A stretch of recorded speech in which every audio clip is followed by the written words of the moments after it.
acara Professional Talk Series yang diselenggarakan oleh Jogja Literary Translation Club. Saya lihat dari peserta yang sudah masuk itu berasal dari berbagai daerah di Indonesia ya. Semoga teman-teman semua senantiasa sehat dan senang sekali kita bisa bertemu di acara Professional Talk ini. Dan kali ini kita akan kedatangan dibersamai oleh Mbak Hetty Rusli, ya, pembicara kita yang sangat keren, dan beliau akan memaparkan materi dengan topik atau tema how to be a translator in major publishing houses. Oke, teman-teman, sambil kita menunggu peserta yang lain untuk masuk di waiting room, saya ingin menyapa teman-teman semua dulu. Ya, beberapa yang mungkin saya tahu, saya kenal ya.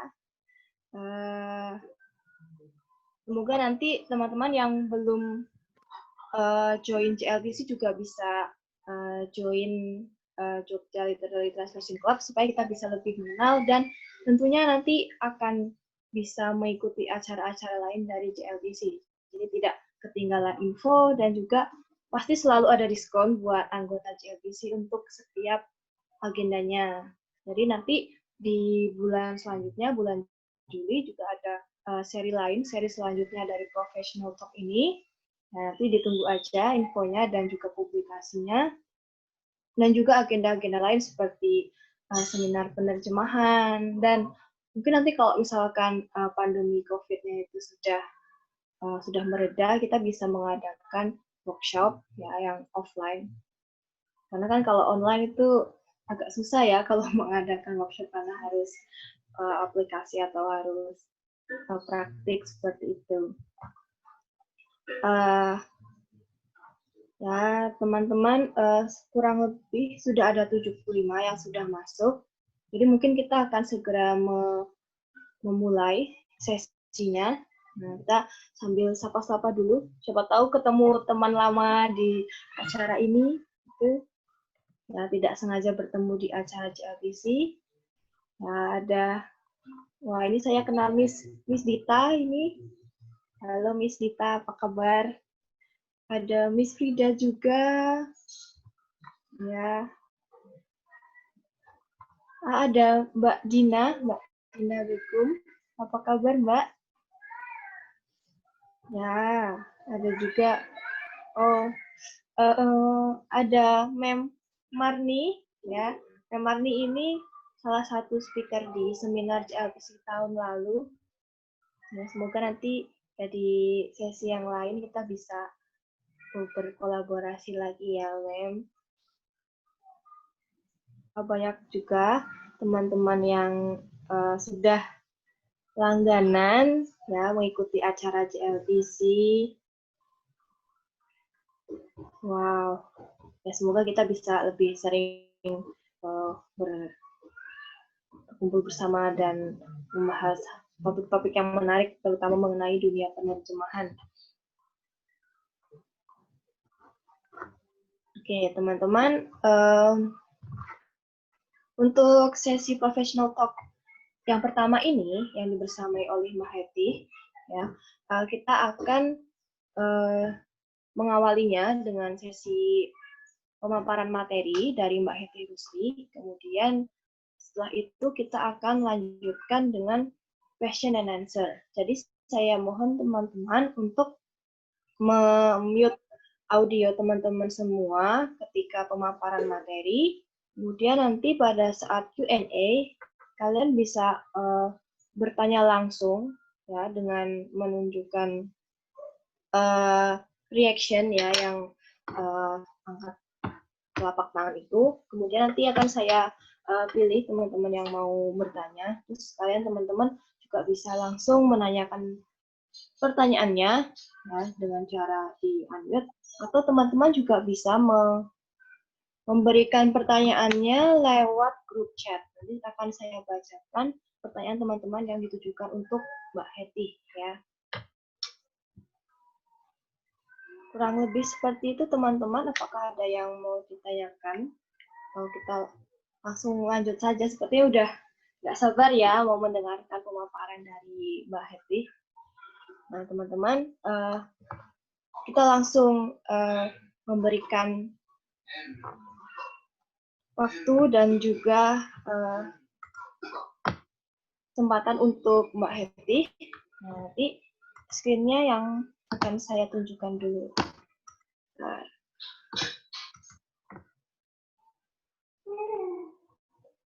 Ya, teman-teman, screen-nya udah bisa terlihat ya. Oke.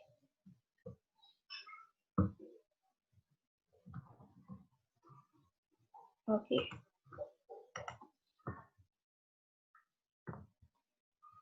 Ya, baik teman-teman.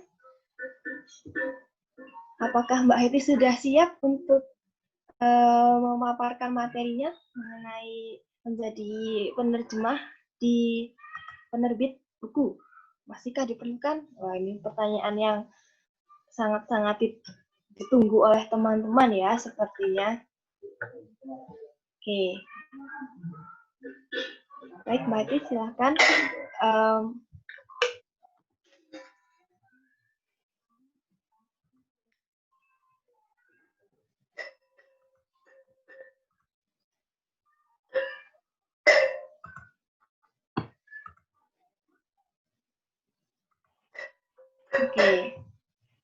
Oke, tes bisa dengar.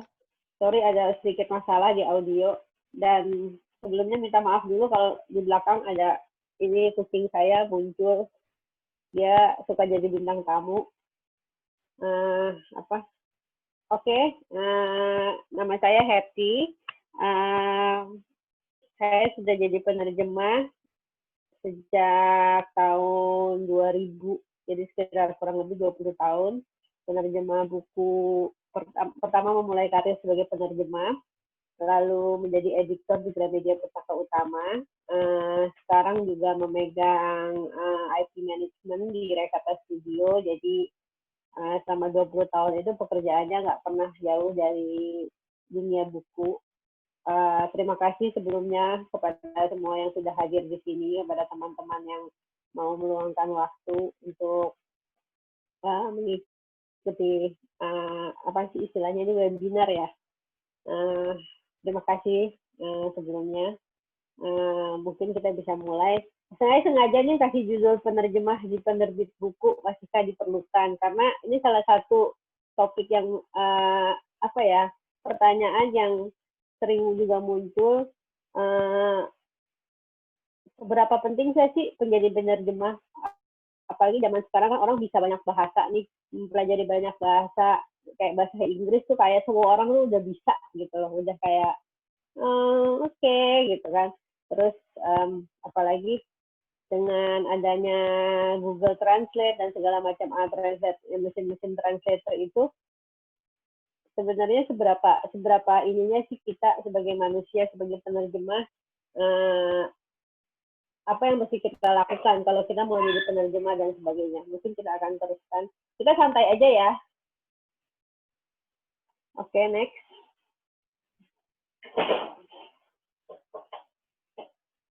Oke, ini saya mengutip Peter Newmark.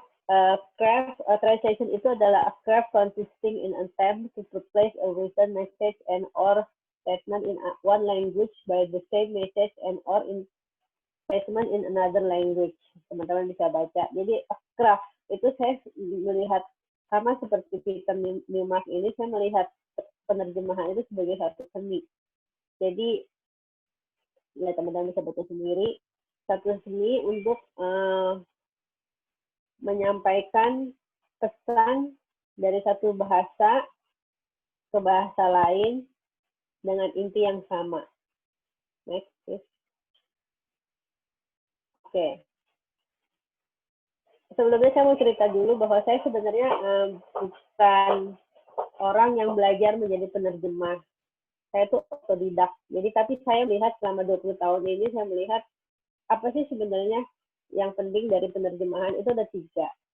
Jadi bagaimana mengalihkan dari bahasa sumber ke bahasa sasaran, ada 3 hal. yang harus diingat oleh penerjemah, yaitu isi atau pesan yang ingin disampaikan, lalu gaya penulisan. Gaya penulisan itu maksudnya adalah, nanti akan saya terangin berikutnya, lalu menerjemahkan paradigma budaya. Next.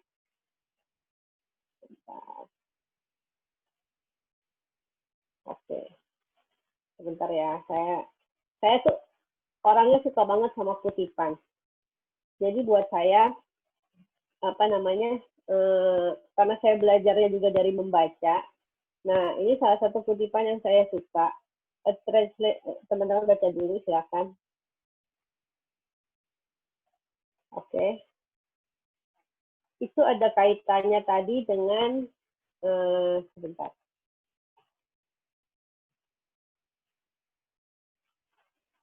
Oke.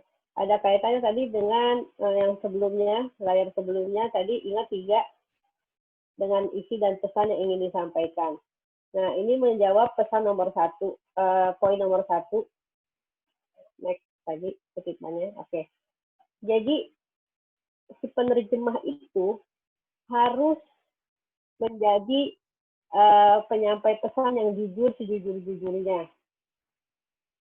Jangan sampai melenceng dari pesan yang ingin disampaikan dalam isi buku itu. Jangan suka, saya nggak suka nih maksudnya si penulis ini. Pada saat kita menerjemahkan, kita ya terserah dia sendiri gitu loh. Dia menyampaikan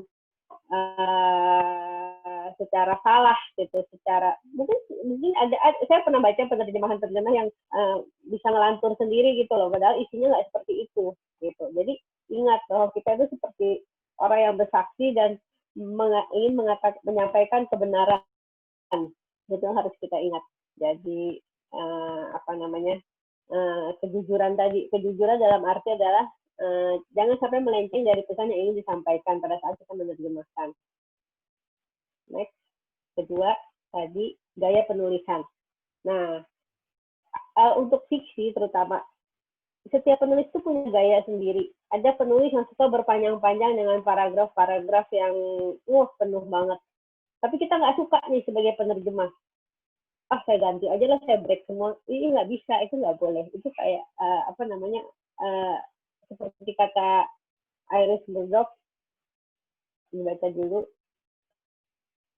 It's opening one mouth and hearing someone else's voice. Jadi itu bukan suara kita gitu loh. Kita punya sarananya sebagai penyampai pesannya yang tadi, dan gayanya itu kita nggak boleh ngubah. Atau misalnya juga ada yang penulis yang babnya pendek-pendek, misalnya kayak James Patterson. Ya kita nggak boleh apa namanya, mengubah gaya penulisannya itu, karena itu ada hubungan dengan alur, plot, dan segala macam. Jadi harus diingat pada saat kita melakukan penerjemahan, gaya penulis dari penulis asli itu nggak sekadar kita menerjemahkan kata per kata. Saya berasumsi bahwa karena teman-teman di sini udah paham lah setengahnya, paling nggak bukan orang-orang yang dari dasar banget. Jadi saya berasumsi bahwa kita sudah tahu lah dasar-dasarnya. Tapi gaya penulisan itu kadang-kadang suka orang tidak memperhatikan si penulis A punya gaya sendiri yang kita harus perhatikan juga pada saat penerjemahannya. Itu salah satu yang penting. Seperti kita mengcover lagunya sama, tapi pada saat kita menyanyikannya atau orang lainnya kan nadanya kan tetap sama, liriknya juga sama. Kita tahu dia mengcover lagu itu. Lalu next, tentang menerjemahkan paradigma budaya. Nah, silakan dibaca dulu. Saya nggak usah bacain ya, tinggal baca dulu. Dari Paul Auster, saya suka banget Paul Auster. Paul Auster ini sebelum jadi penulis itu penerjemah. Jadi dia menerjemahkan kalau nggak salah dari bahasa Prancis. Jadi penerjemah dulu, baru dia jadi penulis pemenang. Nanti tinggal di Google aja siapa Paul Auster. Nah, menerjemahkan itu tidak semata-mata hanya menerjemahkan dari satu kata per kata, kalimat per kalimat, paragraf per paragraf menjadi satu buku sendiri. Tidak. Tapi ada satu lagi, apalagi untuk fiksi. Ada yang namanya menerjemahkan budaya asal ke budaya penerima. Dalam hal ini sebenarnya lumayan kerja keras. Contohnya misalnya buku-buku Ciklit. Kalau ada yang ingat buku-buku Ciklit, bagaimana menerjemahkan buku yang budayanya itu berbeda sama budaya kita. Tapi kita harus menjelaskan kepada pembaca seperti ini loh gitu. Nah itu ada satu kerja keras lagi yang harus dilakukan oleh penerjemah. Bagaimana menyampaikan pesan budaya ya. Maksudnya pesan budaya itu kadang-kadang nggak semata-mata dalam hal ini. Misalnya kayak sekarang Black Lives Matter.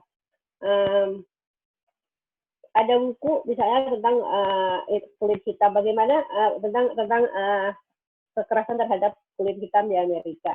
Nah, bagaimana kita menerjemahkan budaya seperti itu? Kita kan nggak terlalu relate ya sama budaya apa sih? Kenapa sih harus ribut?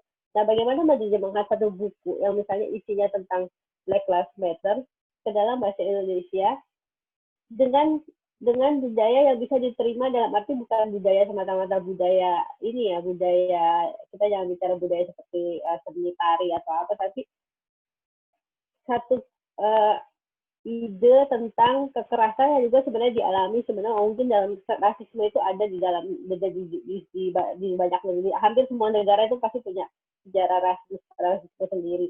Dan bagaimana kita menggunakan kata-kata yang mungkin pada saat kita menerjemahkan tentang budaya kekerasan itu, kita menggunakan bahasa yang sudah familiar digunakan oleh orang di Indonesia. Itu salah satu cara trik tersendiri yang kita tahu kata-kata apa yang harus kita pakai. Misalnya pada saat mereka membahas mainstream media, seperti apa sih mainstream media dalam penerjemahan? Apakah kita akan menerjemahkannya sebagai media arus utama? Apakah kita akan mencari sendiri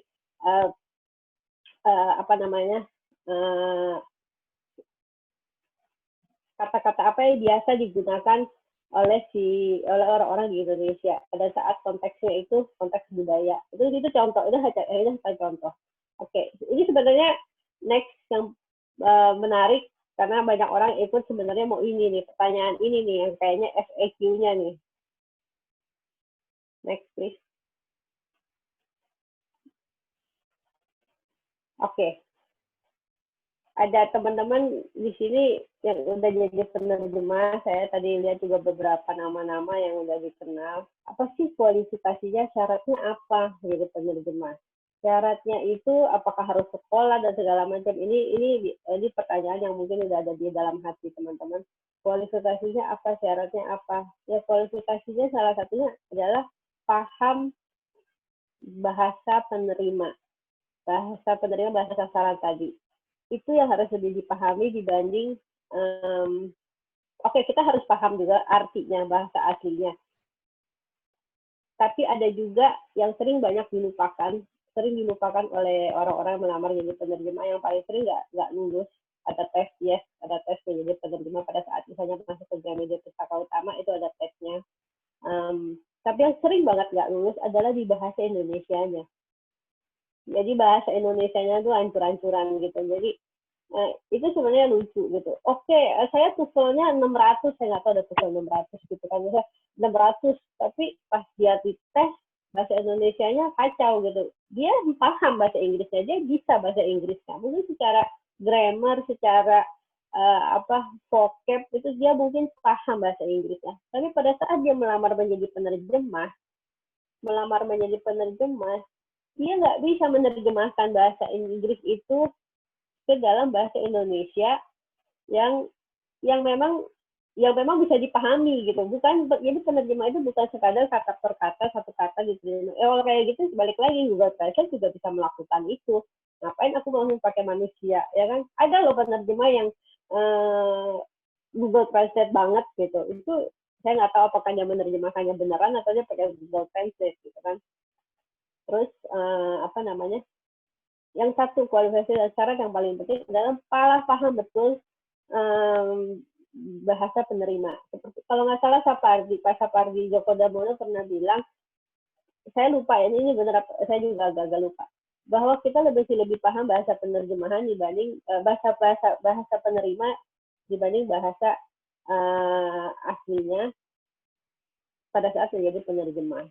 itu kalau nggak salah contoh The Vegetarian Hanggang ya, itu penerjemah itu kan menang main Booker Prize, main Asian Booker Prize atau apa, itu buku yang diterjemahkan oleh orang yang baru belajar bahasa Korea, dia paham Koreanya, pada saat diterjemahkan ke dalam bahasa Inggris, itu kalau nggak salah dia nama native-nya bahasa Inggris, jadi pada saat dia tuh belum paham banget sebenarnya bahasa Korea 100%, tuh dia hebat banget, itu secara TOEFL-nya Korea itu dia belum sampai level tinggi, tapi dia menyukai buku itu, lalu dia terjemahkan dan sambil kerjasama dengan si penulisnya, ada kata-kata yang tidak dia mengerti, dia tanyakan, dan itu akhirnya jadi pemenang prestigious gitu.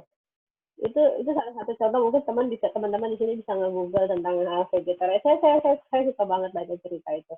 Lalu apakah ada tes? Ya, kalau untuk melamar di Gramedia ada tesnya. Ya saya nggak kasih tahu deh sekarang tesnya seperti apa. Tapi kira-kira lah, pasti kalau saya bilang tadi banyak yang nggak lulus bahasa Indonesia-nya, pasti ada tes penerjemahannya. Haruskah lulusan sastra dan bahasa? Tidak juga.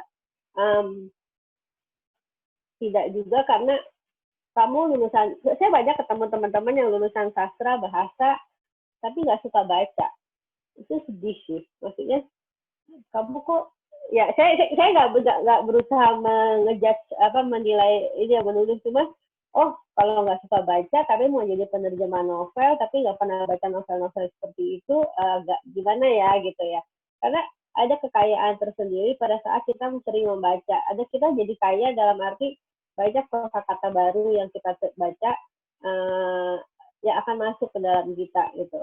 Nah, itu yang sebenarnya sering juga dilupakan. Saya kan lulusan ini tuh, kalau saya 650, sekarang tambahin lagi. IELTS saya segini. Itu udah pasti bisa jadi penerjemah. Enggak juga. Jadi salah satu syarat yang penting adalah, misalnya kamu suka di bidang, saya karena lama di fiksi ya, saya bicara soal penerjemahan fiksi. Saya tidak bilang bahwa non-fiksi juga mudah, tidak. Non-fiksi punya penerjemahan buku non-fiksi itu punya ininya sendiri. Biasanya kami mencari, misalnya dalam topik, contoh saya pernah misalnya, karena saya lulusan ekonomi, saya pernah membantu menerjemahkan buku yang ada hubungannya dengan istilah-istilah ekonomi. Padahal saya sebenarnya lupa, cuman karena saya dianggap sebagai lulusan ekonomi, ini pasti bisa. Itu seperti asumsi orang yang lulusan bahasa pasti bisa jadi penerjemah, atau sastra bisa jadi penerjemah, nggak juga. Nah, tapi saya tetap mencari riset. Nanti ada di next slide. Apa sih sebenarnya yang dibutuhkan di kata-kata apa tadi, konteksnya, seperti saya bilang konteksnya apa, seperti apa. Oke, istilah ekonomi yang dipakai di orang Indonesia seperti ini gitu. Nah, saya juga sangat menyayangkan kayak pemerintah gitu, dengan misalnya istilah-istilah yang sebenarnya bisa banget dipakai dalam bahasa Indonesia, misalnya kayak lockdown, itu kan sebenarnya bisa diganti dengan karantina, atau awalnya itu apa, kayak sekarang the new normal, itu kan sebenarnya bisa aja diganti kondisi normal yang baru atau apalah gitu. Terus apa sih, awal-awal tuh saya juga melihat banyak banget penggunaan bahasa Inggris atau bahasa-bahasa asing yang sebenarnya bisa dipakai oleh pemerintah pada saat menyampaikan pesan soal COVID ini. Itu sayang sebenarnya, karena orang-orang misalnya nggak semua kan bisa mengerti gitu. Jadi karena kegemaran pemerintah yang suka pakai Inggris itu loh, jadi orang-orang tuh jadi kacau gitu loh. Ini Indonesia padahal ada gitu. Kenapa sih nggak pakai bahasa Indonesia aja? Ini sebenarnya satu kritik saya. Kenapa sih nggak pakai bahasa Indonesia? Ada loh gitu loh. Ada sebenarnya. Karena pada saat misalnya ngomongin soal-soal yang dipakai ke Inggris itu ya orang-orang di pasar ya nggak tahu. Ya kan? Kalau misalnya kayak di Jogja ya pakai aja bahasa Jawa gitu. Mereka kan lebih paham gitu pada saat mereka dikasih tahu bahwa begini loh. Kalau kamu keluar rumah kamu mati, udah gitu aja. Itu kan sebenarnya gitu. Nah, itu. Next. Jadi ngelantur sedikit. Oke, next. Tadi saya bilang, oke. Tadi kurang lebih ya. Kalau tadi saya agak cepat sebenarnya. Tapi bisa kita akan melakukan tanya jawab kalau misalnya nanti ada pertanyaan. Oke, tadi tiga hal lagi tentang penerjemahan. Tapi bagaimana caranya? Anggaplah kita sudah menjadi penerjemah. Bagaimana menjadi penerjemah yang baik? Seperti tadi saya bilang, kamus riset, oke, dan kamus. Kamus itu karena banyak yang sudah berasumsi, aku udah tahu kata-katanya, aku tuh udah bisa, aku udah paham ini apa. Udah malas gitu loh buka kamus. Malas buka kamus itu akan membuat kita makin jadi bodoh dan tumpul. Saat kita menjadi penerjemah dan kita udah malas buka kamus, udah deh gitu. Misalnya kayak suka ada bercandaan di kantor, kita suka bilang, oke, saya lihat. Tahu kan bahasa Inggrisnya apa? Nah, oh, I see gitu. Karena kami pernah dapat penerjemah yang ada penerjemah yang dia tulis saya lihat, terus saya baca, saya lihat tuh apa? Oh, saya mengerti gitu loh. Tapi karena dia langsung menerjemahkan secara harfiah itu kenapa? Karena ya malas aja gitu. Sebenarnya kan dia tahu, cuman karena ya itu tadi karena mungkin dia malas buka kamus atau apa segala macam. Kalau saya biasa menjadi penerjemah itu saya buka kamus tuh banyak banget. Ada kamus Inggris Indonesia, kamus Inggris Inggris, Indonesia Indonesia, kamus thesaurus bahasa Indonesia, kamus besar bahasa Indonesia. Karena banyak kata-kata yang mungkin saya sudah tahu. Tapi dengan pada saya buka kamus, saya menjadi lebih kaya. Saya nggak berusaha mencari kata-kata yang sulit. Kalau memang masih bisa sederhana, yang kenapa enggak gitu. Tapi buka kamus itu menjadi satu kenikmatan tersendiri yang harusnya dinikmati oleh kita sebagai penerjemah gitu. Nah itu kadang-kadang masih karena suka udah, saya nggak bilang ini ya, saya nggak bilang bahwa apa ya istilahnya kamu akan jadi kelihatan bodoh kalau buka kamus. Enggak, justru kamu harus buka kamus untuk membuat kamu lebih kaya dan lebih pintar gitu. Kadang-kadang kalau misalnya ada penerjemah yang merasa bahwa biar cepet udahlah gue udah tahu kok gini itu sayang sih sebenarnya, karena bahasa berevolusi. Kamus besar itu selalu nambah kok isinya gitu. Itu akan sangat disayangkan gitu.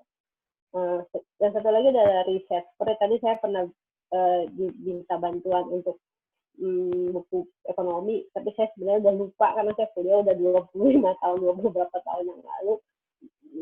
Itu kan saya harus mencari lagi istilah apa sih misalnya di ekonomi. Riset itu nanti ada ininya di slide berikut tentang riset. Itu riset kita misalnya gini, ada buku misalnya tentang musical, contoh misalnya Dear Evan Hansen. Si penerjemahnya itu akan melakukan, saya berharap ya si penerjemah itu melakukan riset, penerjemahnya ada di sini di kelas ini. Dear Evan Hansen itu adalah dari musical yang dibuat menjadi novel. Lalu novel itu diterjemahkan ke dalam bahasa Indonesia.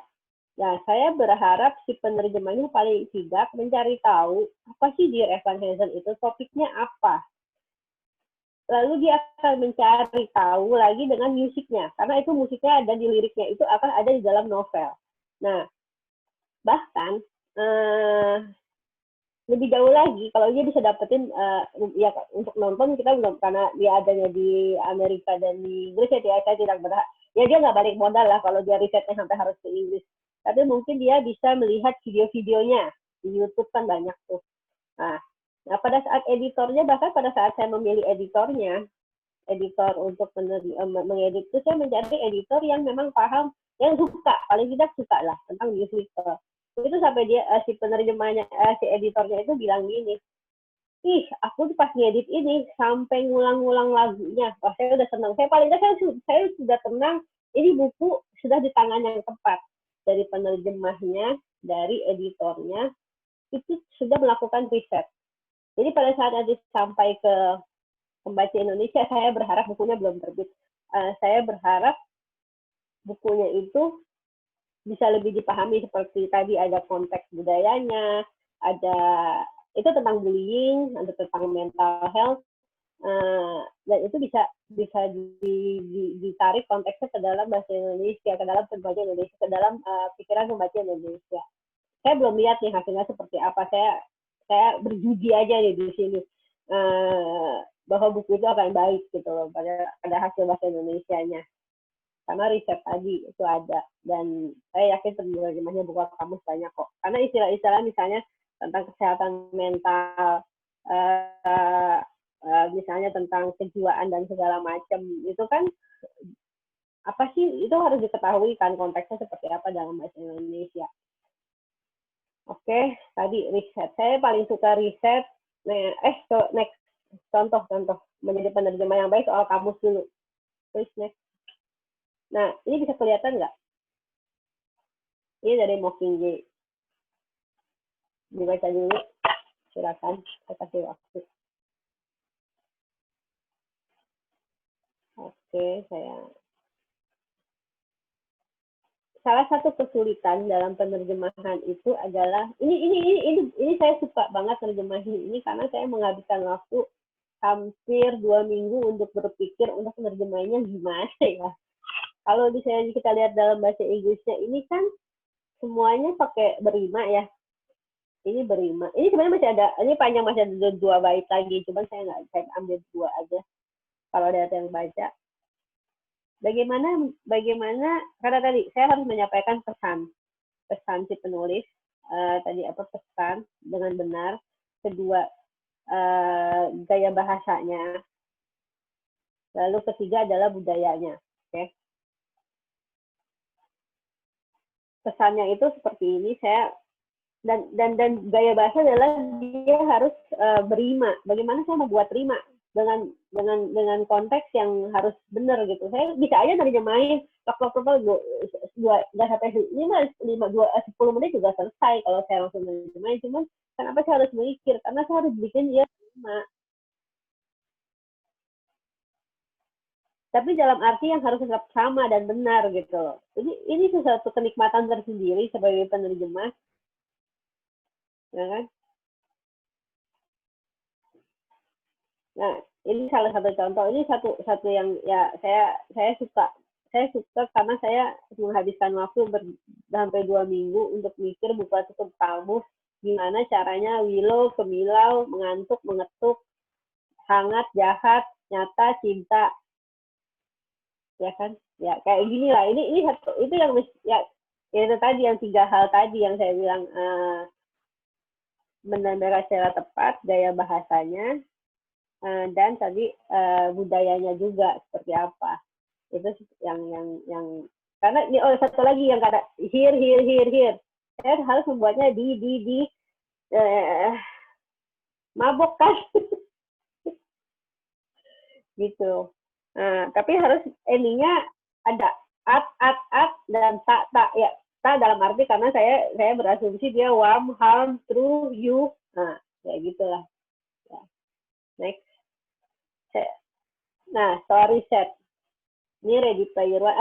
Kalau ada yang baca dan nonton, baca bukunya itu dan filmnya sangat jauh berbeda. Kalau ada yang baca dan nonton, itu pasti ngerti kenapa. Itu. Dan ini salah satu yang risetnya luar biasa gila gitu buat saya. Karena ini settingnya jadi gini, ini tentang dystopian. Saya boleh, ada yang bisa kopasin ininya nggak, sinopsisnya? Tadi ditaruh di chat. Saya lupa, ini saya tadinya mau taruh sinopsis. Jadi settingnya distopia tahun 2045, tapi dia terobsesi terhadap budaya pop dan video game tahun 80-an, permainan video tahun 80-an. Jadi kebayang dong, kita bayangin settingnya distopia 2045 dengan teknologi yang sudah canggih, tapi kita mesti melakukan riset terhadap budaya pop tahun 80-an. Nah, apa yang mesti saya lakukan? Untungnya kenapa saya mengajukan diri? Saya mengajukan diri menjadi penerjemah Ready Player One. Pada saat ditanya sama atasan saya, kenapa harus kamu yang jadi penerjemahnya?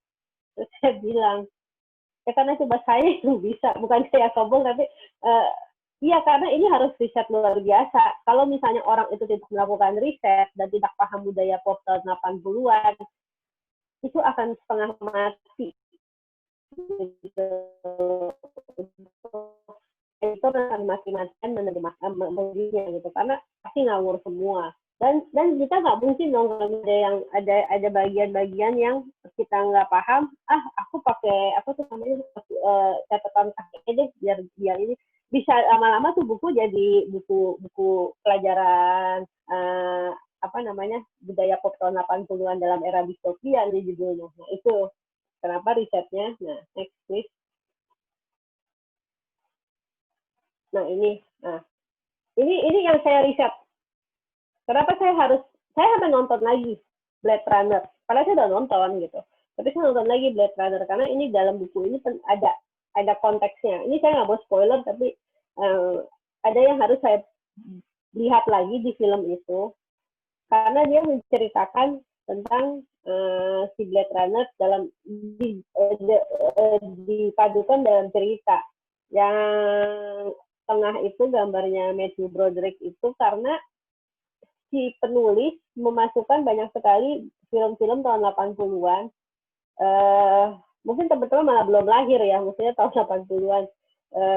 Saya sudah lahir, saya masih kecil, tapi saya untungnya nonton gitu. Untungnya saya penggemar film. Untungnya saya suka banget nonton. Saya suka banget film-film tahun 80-an. Untungnya saya udah nonton semua film yang disebut di sini.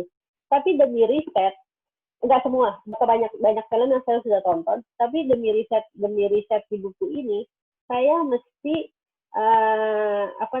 nonton ulang. Itu kan ngabisin waktu sebenarnya. Nonton Blade Runner lagi, nonton War Games. War Games ini salah satu film yang menurut saya bagus, dan emang ada konteksnya di sini. Lalu yang lebih gila lagi adalah album ini, Rush. Saya sama sekali nggak tahu. Kalau untuk Rush ini, saya sama sekali nggak tahu. Rush ini kayak band, ini lagu dirilis tahun 76, berapa tuh, April tahun 76. Tahun 76 ada yang udah lahir belum di sini tahun 76. Tahun 76, saya nggak tahu sama sekali band ini. Dia albumnya nanti kalau ada yang ini, lihat deh, klik rush.com song ini. Itu sampai mereka merilis ulang lirik dan segala macam karena liriknya ada di dalam sini. Liriknya itu dimasukkan ke dalam cerita. Untuk lagu yang saya nggak pernah tahu bandnya ini apa, dan saya harus dengerin. Buset dah, saya dengerin tuh semua. Kalau ada yang iseng mau dengerin silahkan. Dan ini menyenangkan gitu. Jadi saya masuk ke dalam dunianya Ready Player One. Juga saya masuk ke dalam mungkin kalau istilah acting, method acting ya. Jadi saya masuk juga nih ke dalam yang dipakai sama mereka, sama si penulis, sama Ernest Cline. Ini salah satunya ya. Ini dari budaya pop dalam film. Satu lagi, next please. Jadi ini banyak banget ada budaya pop. Ada juga gini. Nah, ini tahu kalau ini ada Gundam, ada Ultraman. Nah, parahnya lagi, saya tuh kurang paham karena saya tahu Voltus segala macam, tapi saya nggak segila itu untuk tahu ini bisa berubah si Ultraman punya beta kapsul. Saya ingat gitu, waktu saya kecil saya nonton untungnya, tapi tetap pada saat konteks ini ada di dalam buku dan diulang-ulang terus, saya mesti lihat dong.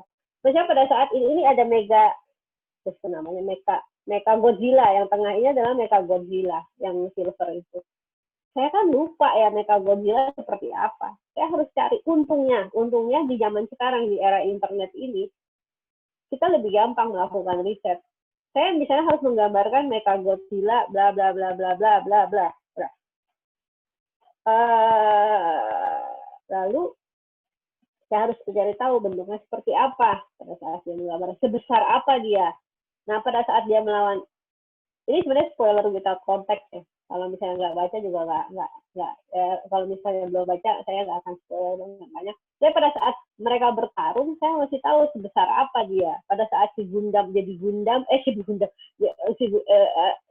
paham lah maksudnya. Pada saat Gundam itu jadi besar, seperti apa gitu. Saya sepatu ini juga, ya saya sekali lagi nggak mau spoiler. Kalau teman-teman yang belum baca pengen baca, saya tahu sepatu Converse. Semua orang mungkin tahu sepatu Converse. Itu malah bajakannya di pasar-pasar tuh banyak gitu. Kita tahu di sepatu.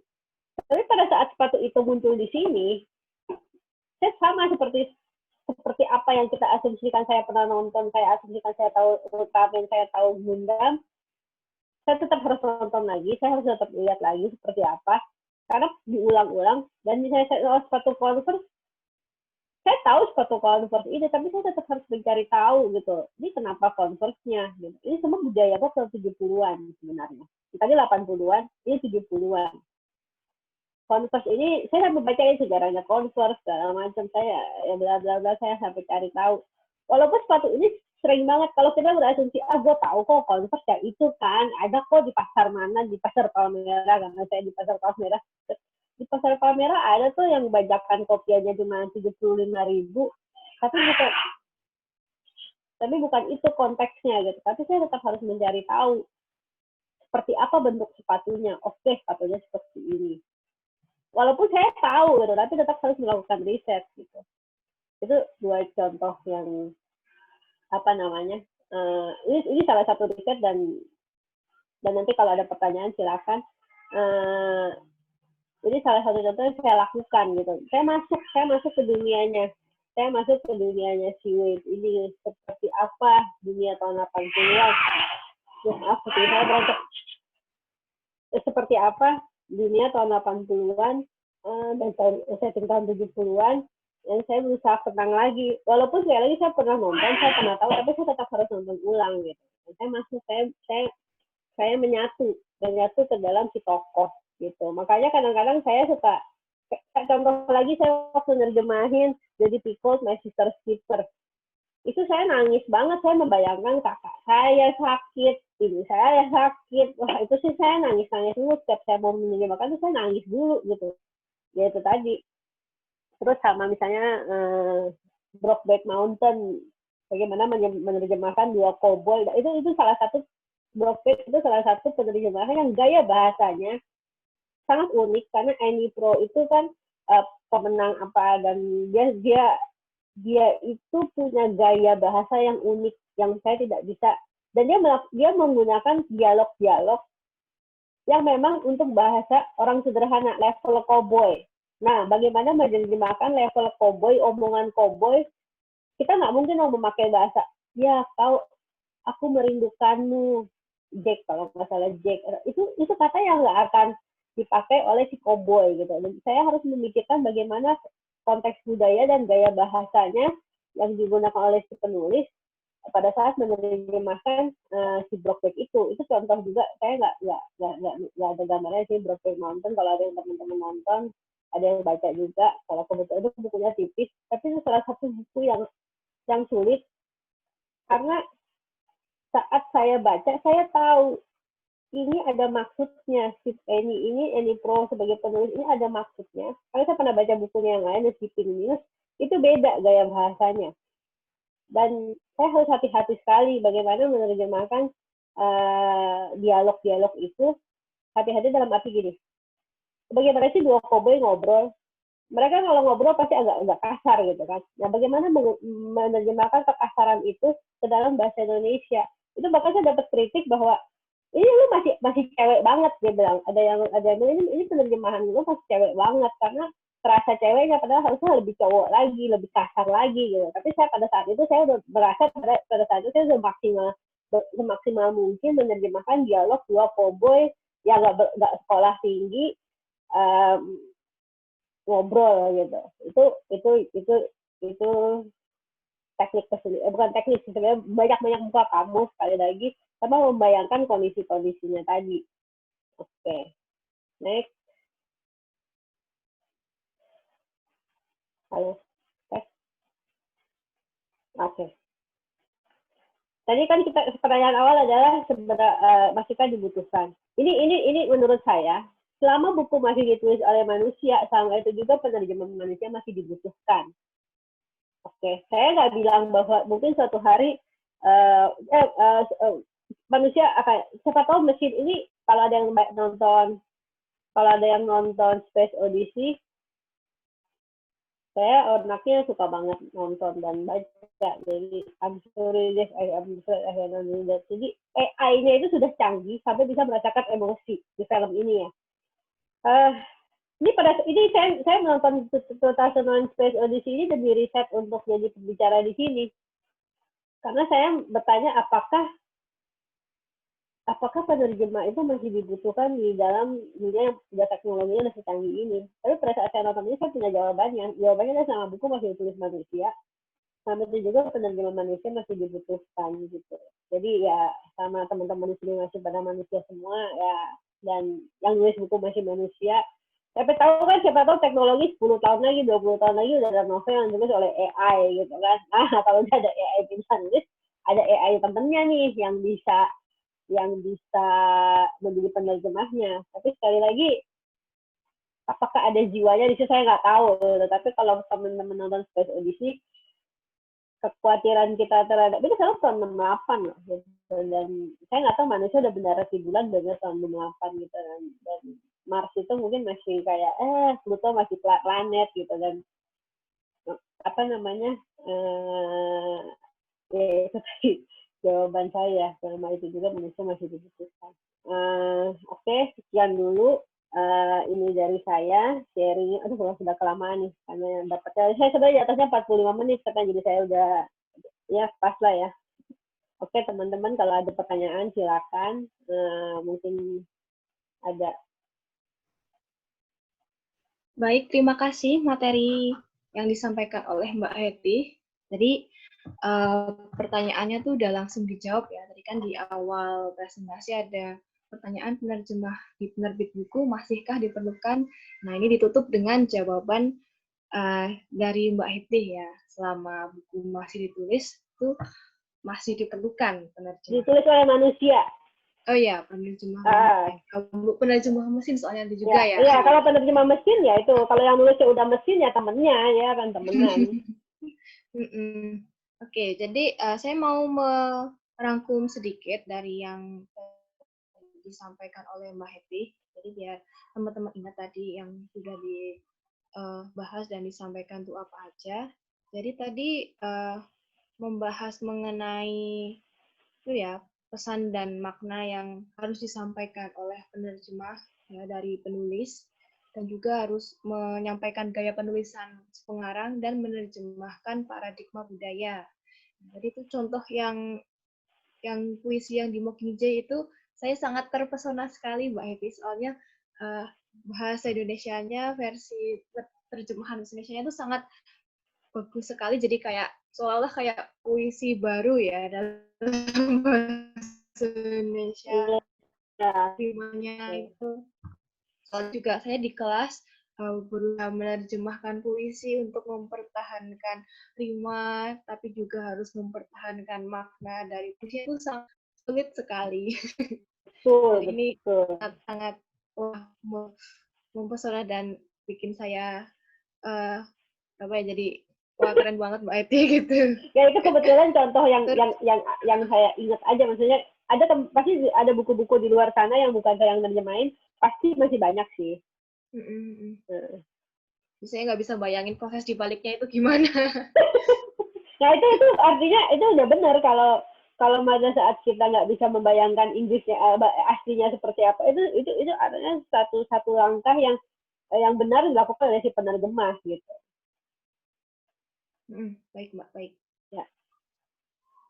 Oke, selain itu tadi juga sempat dibahas ya kualifikasi dan syarat untuk menjadi penerjemah di penerbit. Nah itu yang tadi diutamakan itu justru penguasaan kompetensi bahasa sasaran ya. Ya. Misalkan kalau menerjemahkan dari bahasa Inggris ke bahasa Indonesia, berarti kita perlu punya kompetensi bahasa Indonesia yang baik.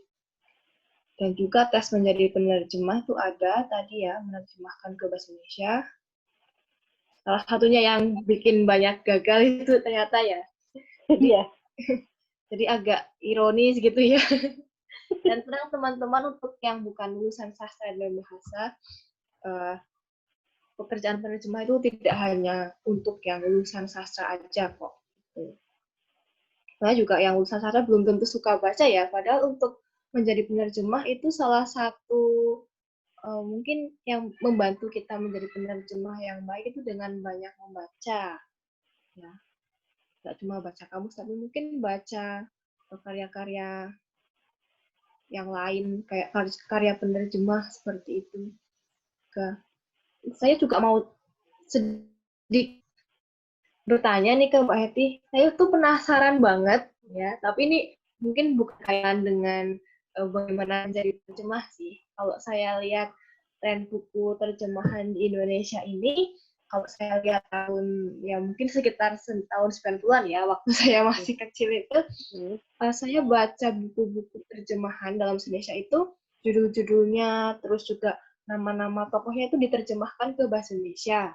Ya, jadi judulnya tuh benar-benar diterjemahkan ke Indonesia. Tapi kalau saya baca yang tren-tren sekarang ini tuh, buku-bukunya tuh judulnya masih dalam judul aslinya dalam bahasa Inggris. Tapi mungkin nanti ada kayak judul kecil dalam bahasa Indonesianya. Gitu. Itu emang ada apa di balik itu sih, Mbak? Itu sih saya penasaran banget. Ya, itu pertanyaan yang bagus. Saya setuju. Kayak misalnya jadi gini, apa namanya, tahun 90-an itu judul-judulnya misalnya gini, Bumi yang Subur, Paul S. Bach, ya kan? Ya kan, saya malah nggak tahu bahwa judulnya yang aslinya adalah The Good Earth. Itu pada saat saya masuk Gramedia, saya baru tahu itu judulnya The Good Earth gitu. Karena waktu itu belum ada internet ya, misalnya internet tahun 90-an awal itu kan, itu kalau nggak salah udah terbit tahun 80-an. Jadi saya tahunya, atau buku-buku Sidney Sheldon. Sidney Sheldon itu kan Ratu Berlian gitu kan. Padahal juga aslinya tuh nggak ada berlian-berliannya, saya lupa judulnya apa. Sampai saya nggak ingat gitu. Kincir Angin Para Dewa misalnya.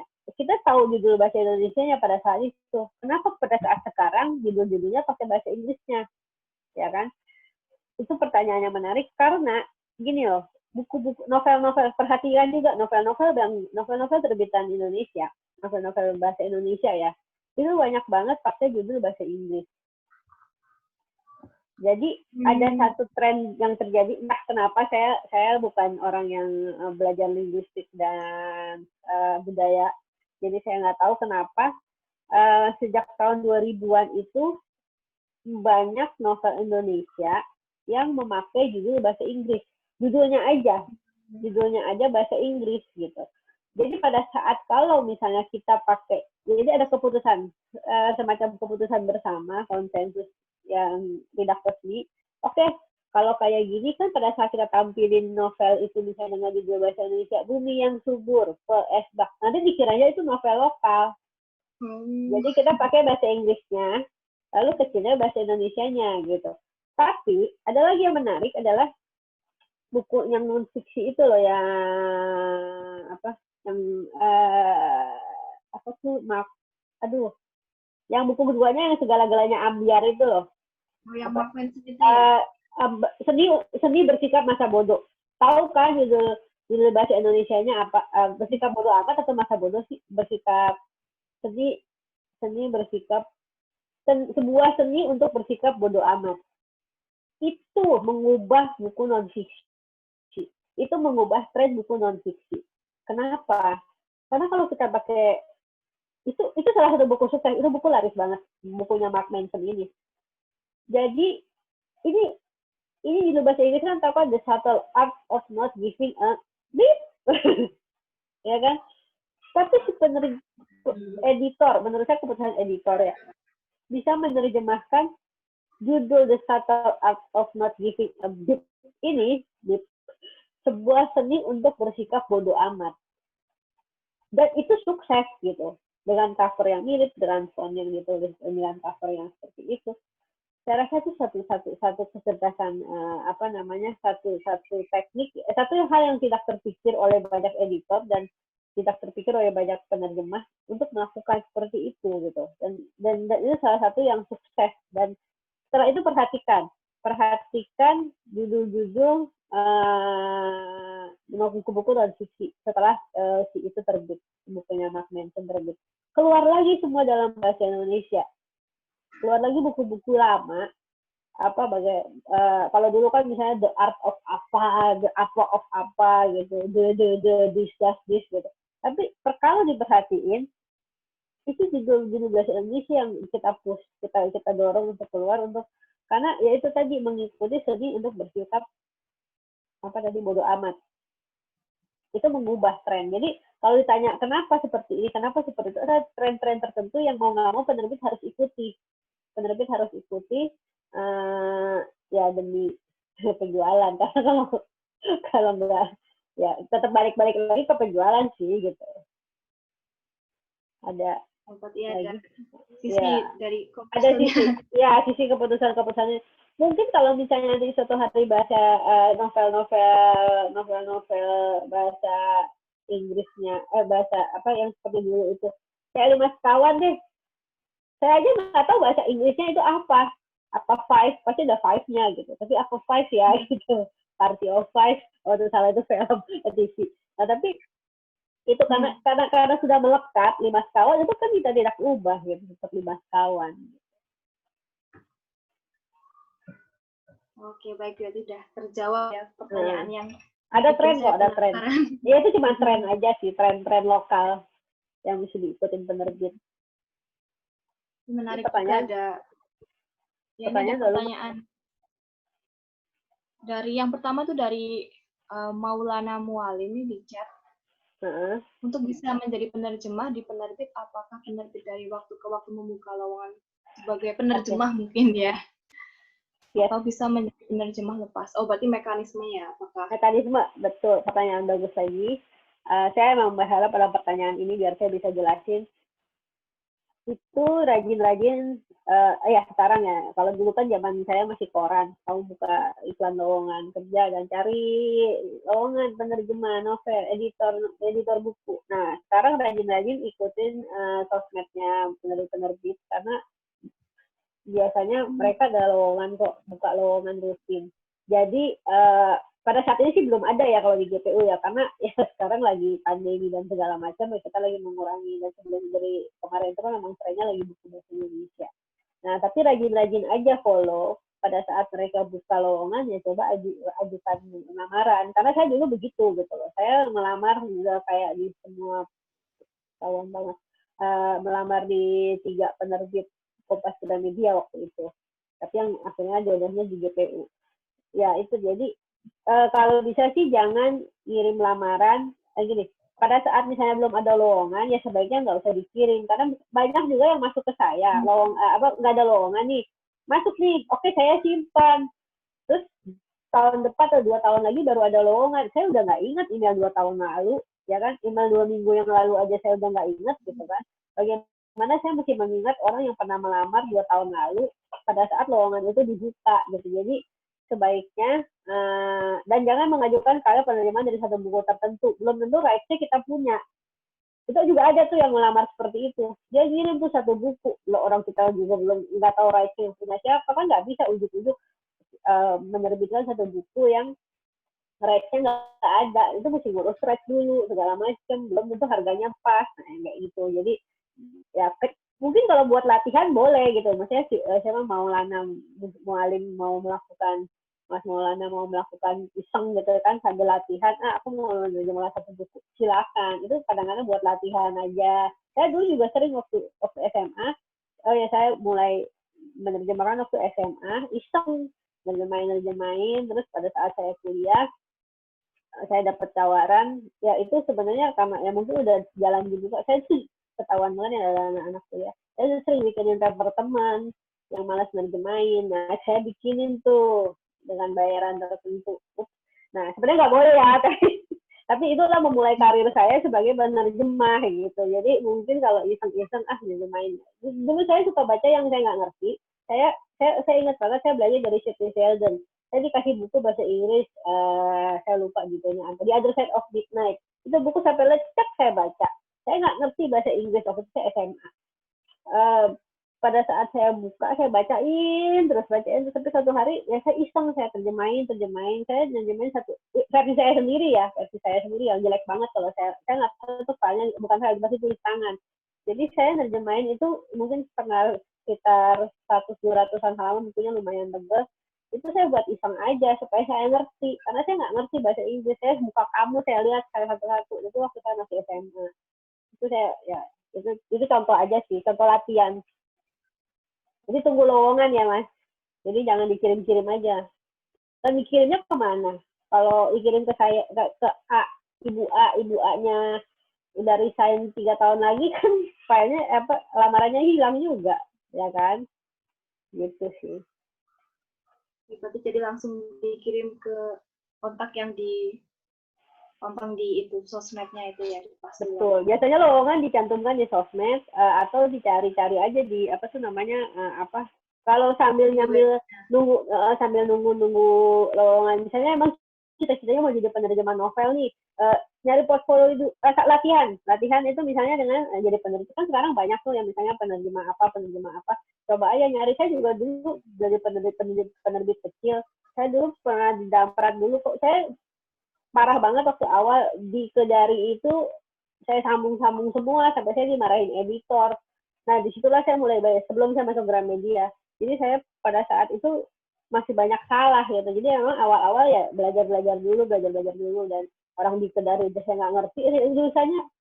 Lulusan SMA IPA, terus kuliah ekonomi, terus jadi penerjemah. Udah kacau semua kan sebenarnya secara latar belakang. Cuma ya saya belajar. Omelin ya terima, oh ya jago banget gue, tapi belajar.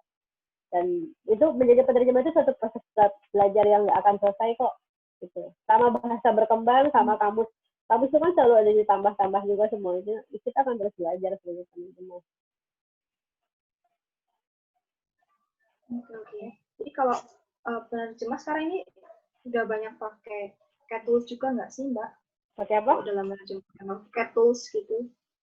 Machine translation yang pakai software untuk menerjemahkan. Saya sangat tidak menyarankan pakai software. Ketahuan kok kalau pakai penerjemah yang pakai software. Misalnya novel ya, kita balik ke penerjemahan novel. Penerjemah yang pakai software itu ketahuan. Dan biasanya kita akan nggak mau pakai lagi. Kalau dia bisa pakai software, terus dibayar jasa softwarenya kan kita sebenarnya bisa. Ngapain kita pakai dia? Saya pakai software aja. Bener nggak? Saya pakai aja sih. Kita membayar manusia ya dengan kayak kita membayar manusia dengan jasanya sebagai manusia. Kalau dia cuma ngeklikin software, ya saya juga bisa. Nggak usah pakai dia 2 minggu dia 2 hari juga selesai satu novel ya kan pakai tool. Saya sangat tidak menyarankan tool seperti tadi saya bilang, sama buku masih ditulis oleh manusia. Kita sebagai penerima juga manusia, tapi kecuali bukunya udah AI gitu. Jadi janganlah pakai tool gitu. Terus membantu, ya hanya membantu. Misalnya gini, Google Translate jelas bantu saya. Kadang-kadang tuh kayak kata misalnya apa gitu, misalnya satu kata saya udah tahu nih tapi saya lupa. Nah, saya rajin-rajin aja kadang-kadang ketemu kok istilah-istilahnya, tapi hanya sebagai tools dalam arti bukan tools yang menerjemahkan satu halaman doc gitu ya. Pakai Google Translate juga bisa, tapi jangan pakai tools yang saya nggak tahu udah tools apa lagi ya. Cuman ya sebaiknya sih tidak dipakai. Jadi pada saat tools itu dipakai pun, pada saat jadi bahasa Indonesianya akan berasa kok itu bahasa mesin, karena tools itu tetap menerjemahkan kata per kata, kalimat satu kalimat begitu aja, tapi nggak ada feelingnya gitu loh. Kayak pacaran sama orang yang nggak cinta-cinta banget sama kita kan kita berasa sebenarnya gitu. Tapi kalau pacarannya sama yang cinta banget sama kita kan kita tahu gitu. Itu seperti itu hubungannya tuh, hubungan cintanya gitu. Jadi ya saya saat ini belum saya sarankan untuk menggunakan tools penerjemahan. Kecuali ya kamus tadi. Baik, Mbak.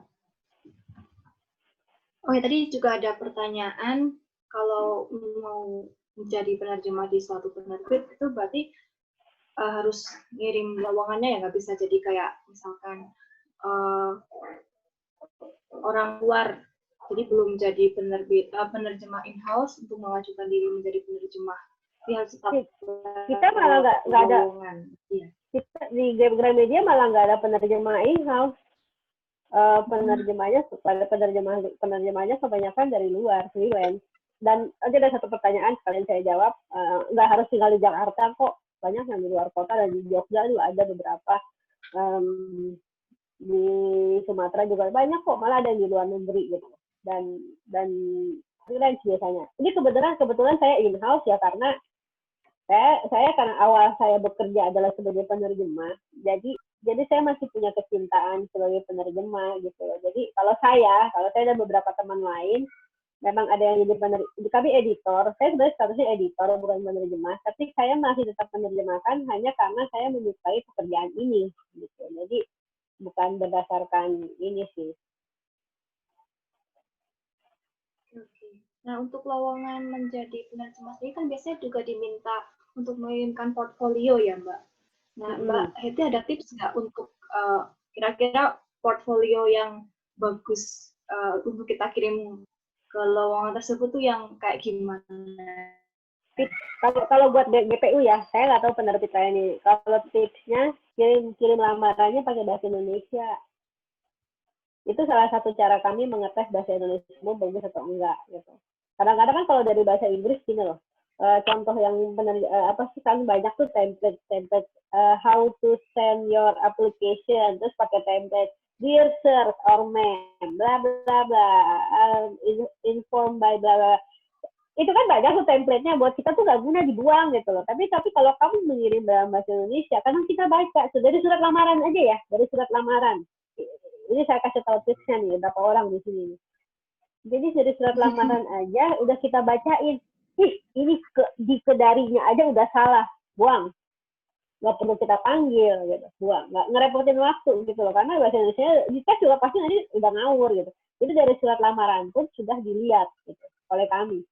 Editor soalnya yang ngetes, terus yang baca lamaran-lamaran yang masuk. Kedua, portfolio tadi. Ya mulailah misalnya jadi penerjemah bantu. Ya tadi misalnya iseng kayak, atau misalnya bikin apa, ada job kecil, ambil aja gitu loh, untuk nambahin portfolio gitu. Sebenarnya bukan portfolio dalam arti kita ngelihat dia pernah nerjemahin buku yang besar-besar, enggak juga sih. Malah kadang-kadang kita malah curiga kalau dia nerjemahin banyak buku yang, maaf yang dari Jogja, ini buku-buku Jogja ya. Nggak pikir itu. Ini kadang-kadang juga bercandaannya kami, tapi yang kadang-kadang juga ini yang suka terjemahannya ngawur-ngawur gitu. Kadang-kadang kan gitu ya, maksudnya kita nggak bilang penerjemahnya, misalnya banyak yang ini banyak banget sih, malah curiga gitu loh. Bener nggak sih dia nerjemahinnya bisa sampai udah 30 buku dalam waktu 2 tahun gitu kan? Oke, gitu kan. Jadi antara dia benar nerjemahinnya atau ngawur gitu. Nah yang kayak gitu-gitu, dan kita juga nggak ngeliat nama-nama besar siapa ya. Kalau memang dia bisa, misalnya kayak Aan Mansur. Aan Mansur kan penulis puisi. Dia nerjemahin Langlev tahu kan, yang puisi galau di itu kan. Nah, pada saat memilih Aan Mansur, ya sebenarnya Langlev itu bisa aja diterjemahkan oleh saya gitu, tapi akan kehilangan feelingnya, karena seperti tadi menerjemahkan puisi bukan sesuatu yang mudah, cuman kata plok-plok jiwanya hilang, tapi Aan itu bisa menciptakan puisi baru dari Langlev dalam tanda kutip, tapi kita tanpa kehilangan maknanya. Dan makanya Neruda juga, Pablo Neruda gitu kan, bagaimana menerjemahkan seorang Neruda gitu kan, enggak ya, mungkin kita bisa gitu loh menerjemahkan, cuman tadi bagaimana menerjemahkan tetap dengan gaya bahasa dan kesetiaan yang sama, tapi ada budaya yang tetap sama gitu. Itu tadi. Oke, tadi soal portfolio, balik lagi. Portfolio itu tadi terjemahnya kecil-kecil, tapi yang bagus gitu. Untuk jadikan portfolio itu sebagai latihannya kamu, sebagai tempat belajarnya kamu. Jadi pada saat kamu melamar di penerbit besar, ya udah kamu udah mulai pede lah. Paling nggak gini, paling nggak dari saya ya, pengalaman saya tahu di Kedari udah salah, terus jadi saya tahu bahasa Indonesia, rajin buka kamus, saya beli kamus tuh bahasa Indonesia, beli ampun-ampunan, mana mahal tuh waktu itu, yang kamus besar itu tuh bisa yang terus belum ada internet sekali lagi, jadi belum ada kamus internet, kamus besar itu nggak ada, jadi terpaksa saya beli, tapi saya jadi belajar banyak gitu.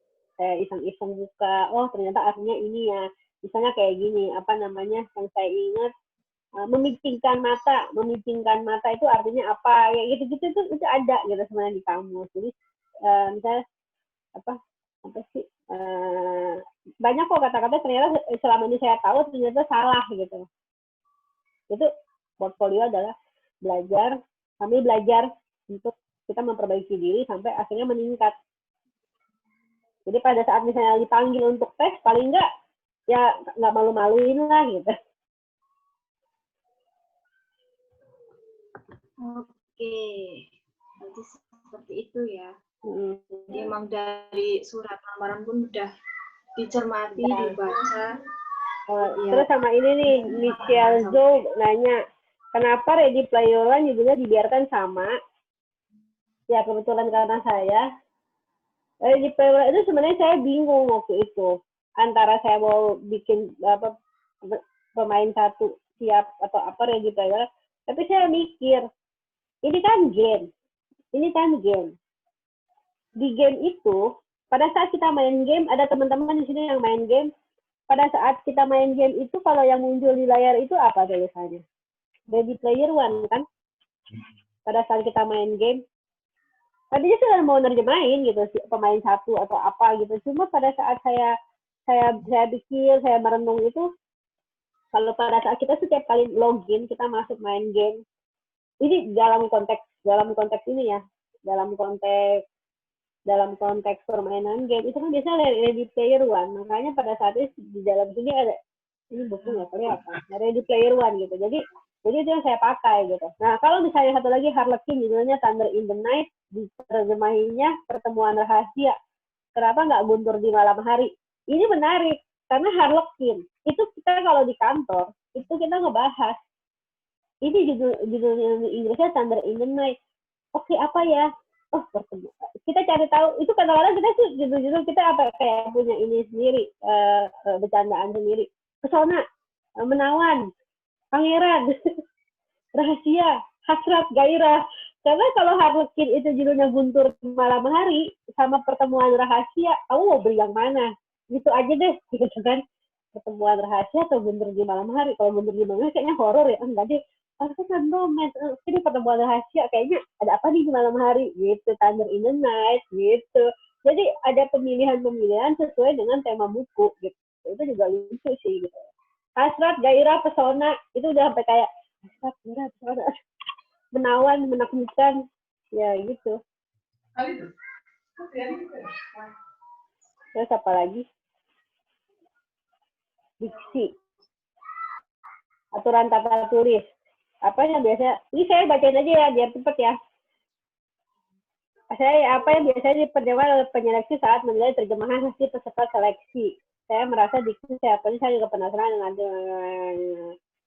itu tadi biasa dari awal kalau untuk seleksi lamaran itu dari diksi penting, aturan tata tulis tentu saja penting. Aturan tata tulis seperti ejaan, terus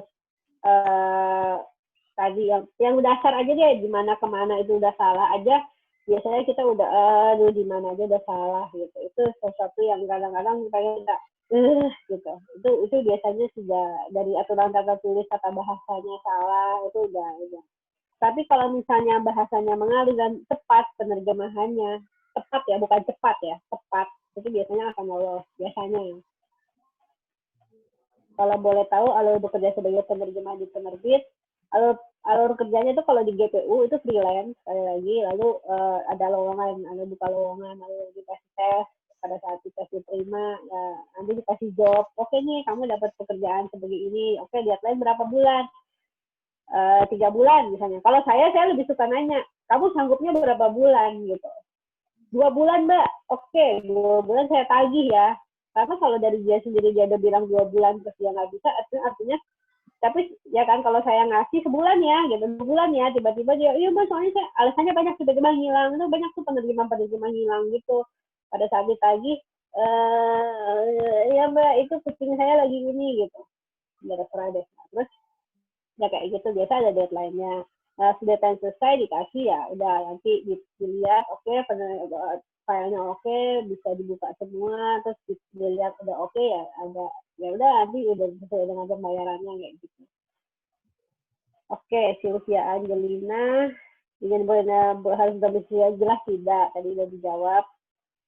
Aceh Ria Zubari, apakah penerjemah diberi target lama? Yes, yang tadi saya udah bilang, tadi sekalian saya jawab, ya dikasih. Kalau saya ya, tapi ada juga editor lain yang misalnya 2 bulan, bisa cepet nggak? Sebulan ya, karena butuh cepet. ada yang seperti itu. Jadi tergantung juga ininya berapa lama. Misalnya kita tahu nih, kayak sekarang nih misalnya Stephenie Meyer akan ngeluarin Midnight Sun. Udah denger kan misalnya. Itu kan kita akan bilang sama penerjemahnya, bisa cepet nggak? Soalnya kan Stephenie Meyer gitu. Oh ya udah, itu ada. Tergantung bukunya. Kalau misalnya kalau Harlequin mungkin lebih santai gitu, tergantung. Ya tapi jangan sampai 6 tahun nggak selesai juga sih. Itu kan keterlaluan, satu buku 6 tahun misalnya. Ada, itu kan kontrak udah habis. Oke. Jadi saya baca ya. Siska.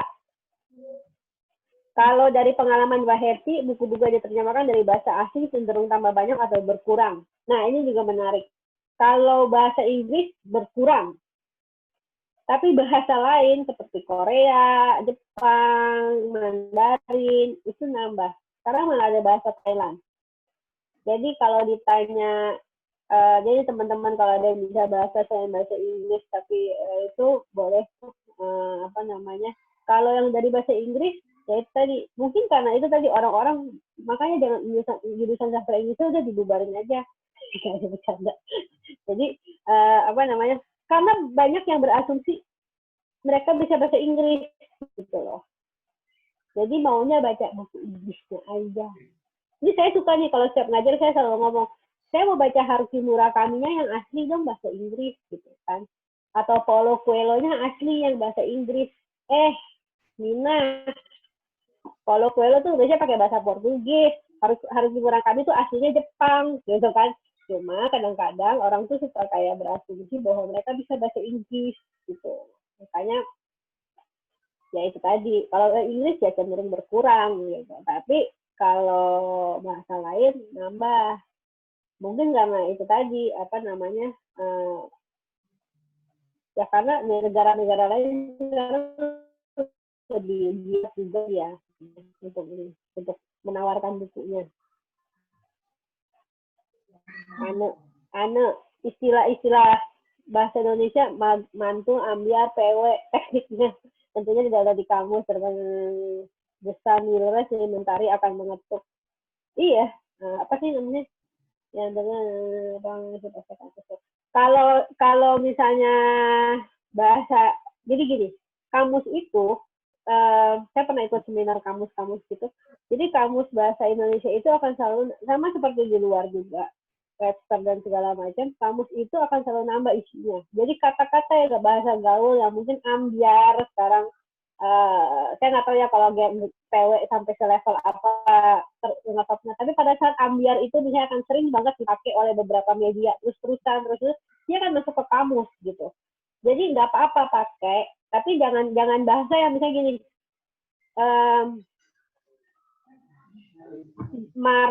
mantul, ambiar itu kayaknya dari bahasa Jawa ya. Saya nggak tahu, bahasa Jawa bukan?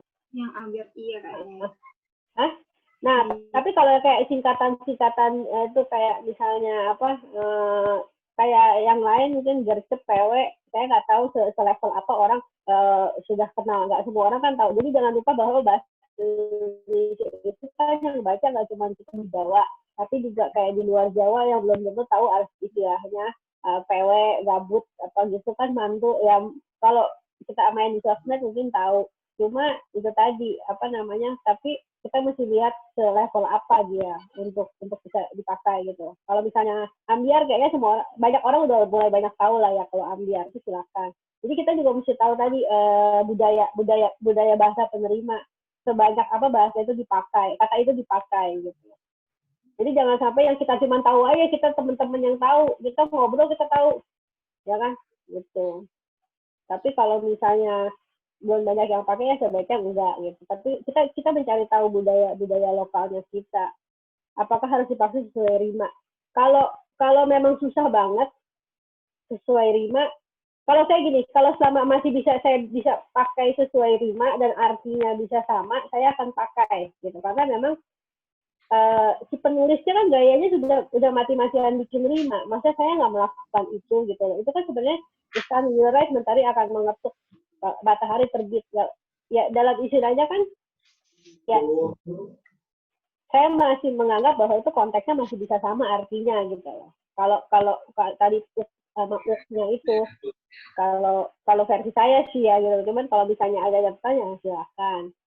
Sudah berapa lama bekerja sebagai translator? 22 tahun kayaknya, 20 ya. Kalau translator ya, kalau pekerjaan-pekerjaan lain enggak. Apa sih namanya? Mbak Heti, ini kita cari nih Heti Ngudi Lestari. Apakah judul satu novel berbahasa Inggris selalu diterjemahkan juga dalam bahasa Indonesia? Dari pengalaman membaca beberapa novel terjemahan kelihatan menjadi aneh. Iya. Karena kita udah biasa baca Inggris. Kenapa kita merasa aneh? Karena kita paham. Beda sama tahun 90-an. Tadi yang seperti pertanyaannya Almira. Kenapa tahun 90-an judulnya Bumi yang Subur? The Good Earth, kenapa Bumi yang Subur? Coba. Gitu. Itu, ya kan? Kenapa Gone with the Wind gak diterjemahkan judulnya? Sekarang udah diterjemahkan dulu judulnya Lalu Bersama Angin. Ya kan? Ya, betul, ada pengalaman baca novel terjemahan kelihatan menjadi aneh. Ya betul sekali. Kayak kenapa tadi keputusan Ready Player One tidak saya terjemahkan? Karena kalau saya terjemahkan orang akan ya. Karena ya kalau kita main game kan Ready Player One yang muncul di layar itu sih. Misalnya kayak apa namanya? Kayak The Hunger Games. The Hunger Games itu saya nggak terjemahin judulnya The Hunger Games karena kan itu seperti acara American Idol. American Idol kan nggak ada terjemahan idola Amerika kan, tapi itu tetap American Idol karena itu kenapa saya tetap memakai itu. Kalau misalnya nggak selalu, jadi ini jawabannya nggak selalu. Karena The Hunger Games nanti judulnya apa? Permainan kelaparan. Itu juga saya mikir lama banget gitu kan. Kayak Mockingjay tidak saya terjemahkan karena emang nggak ada istilahnya Mockingjay. Itu kan istilahnya mereka. Tapi Catching Fire saya terjemahkan judulnya juga tersulut. Kenapa tersulut? Karena pada saat buku 2 di Catching Fire itu kan kenapa saya pilih kata tersulut sebagai judul? Mungkin kelihatannya aneh. Kenapa Catching Fire judulnya tersulut? Kenapa nggak tersulut api? Ya kan? Kenapa saya pilih tersulut? Karena itu di Catching Fire mulai pemberontakan dimulai. Jadi seperti sesuatu yang pemberontakan tersulut untuk dimulai gitu. Jadi kalau untuk judul ya kita milih-milih. Michelle lagi nanya, Kak boleh ceritakan juga mengenai hak cipta royalti untuk penerjemah? Kalau penerjemah biasanya dibayar putus sih kalau di Gramedia.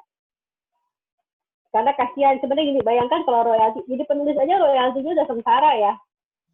Maksudnya, dan kalau misalnya hak cipta, saya lupa, kalau hak cipta saya agak kurang tahu ya. Biasanya kalau udah beli putus ya miliknya penerbit sih, setahu saya gitu. Setahu saya nih, saya nggak tahu, saya bisa aja salah.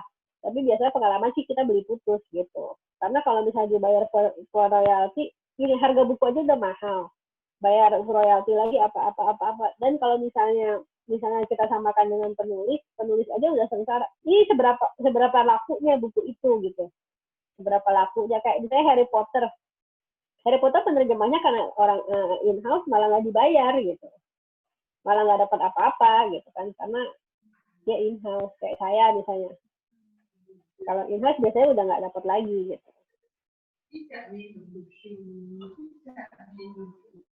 Kalau boleh profesi apakah bisa dilakukan ada bekerja full time? Apakah sulit mengingat perlunya komitmen orang? Oke.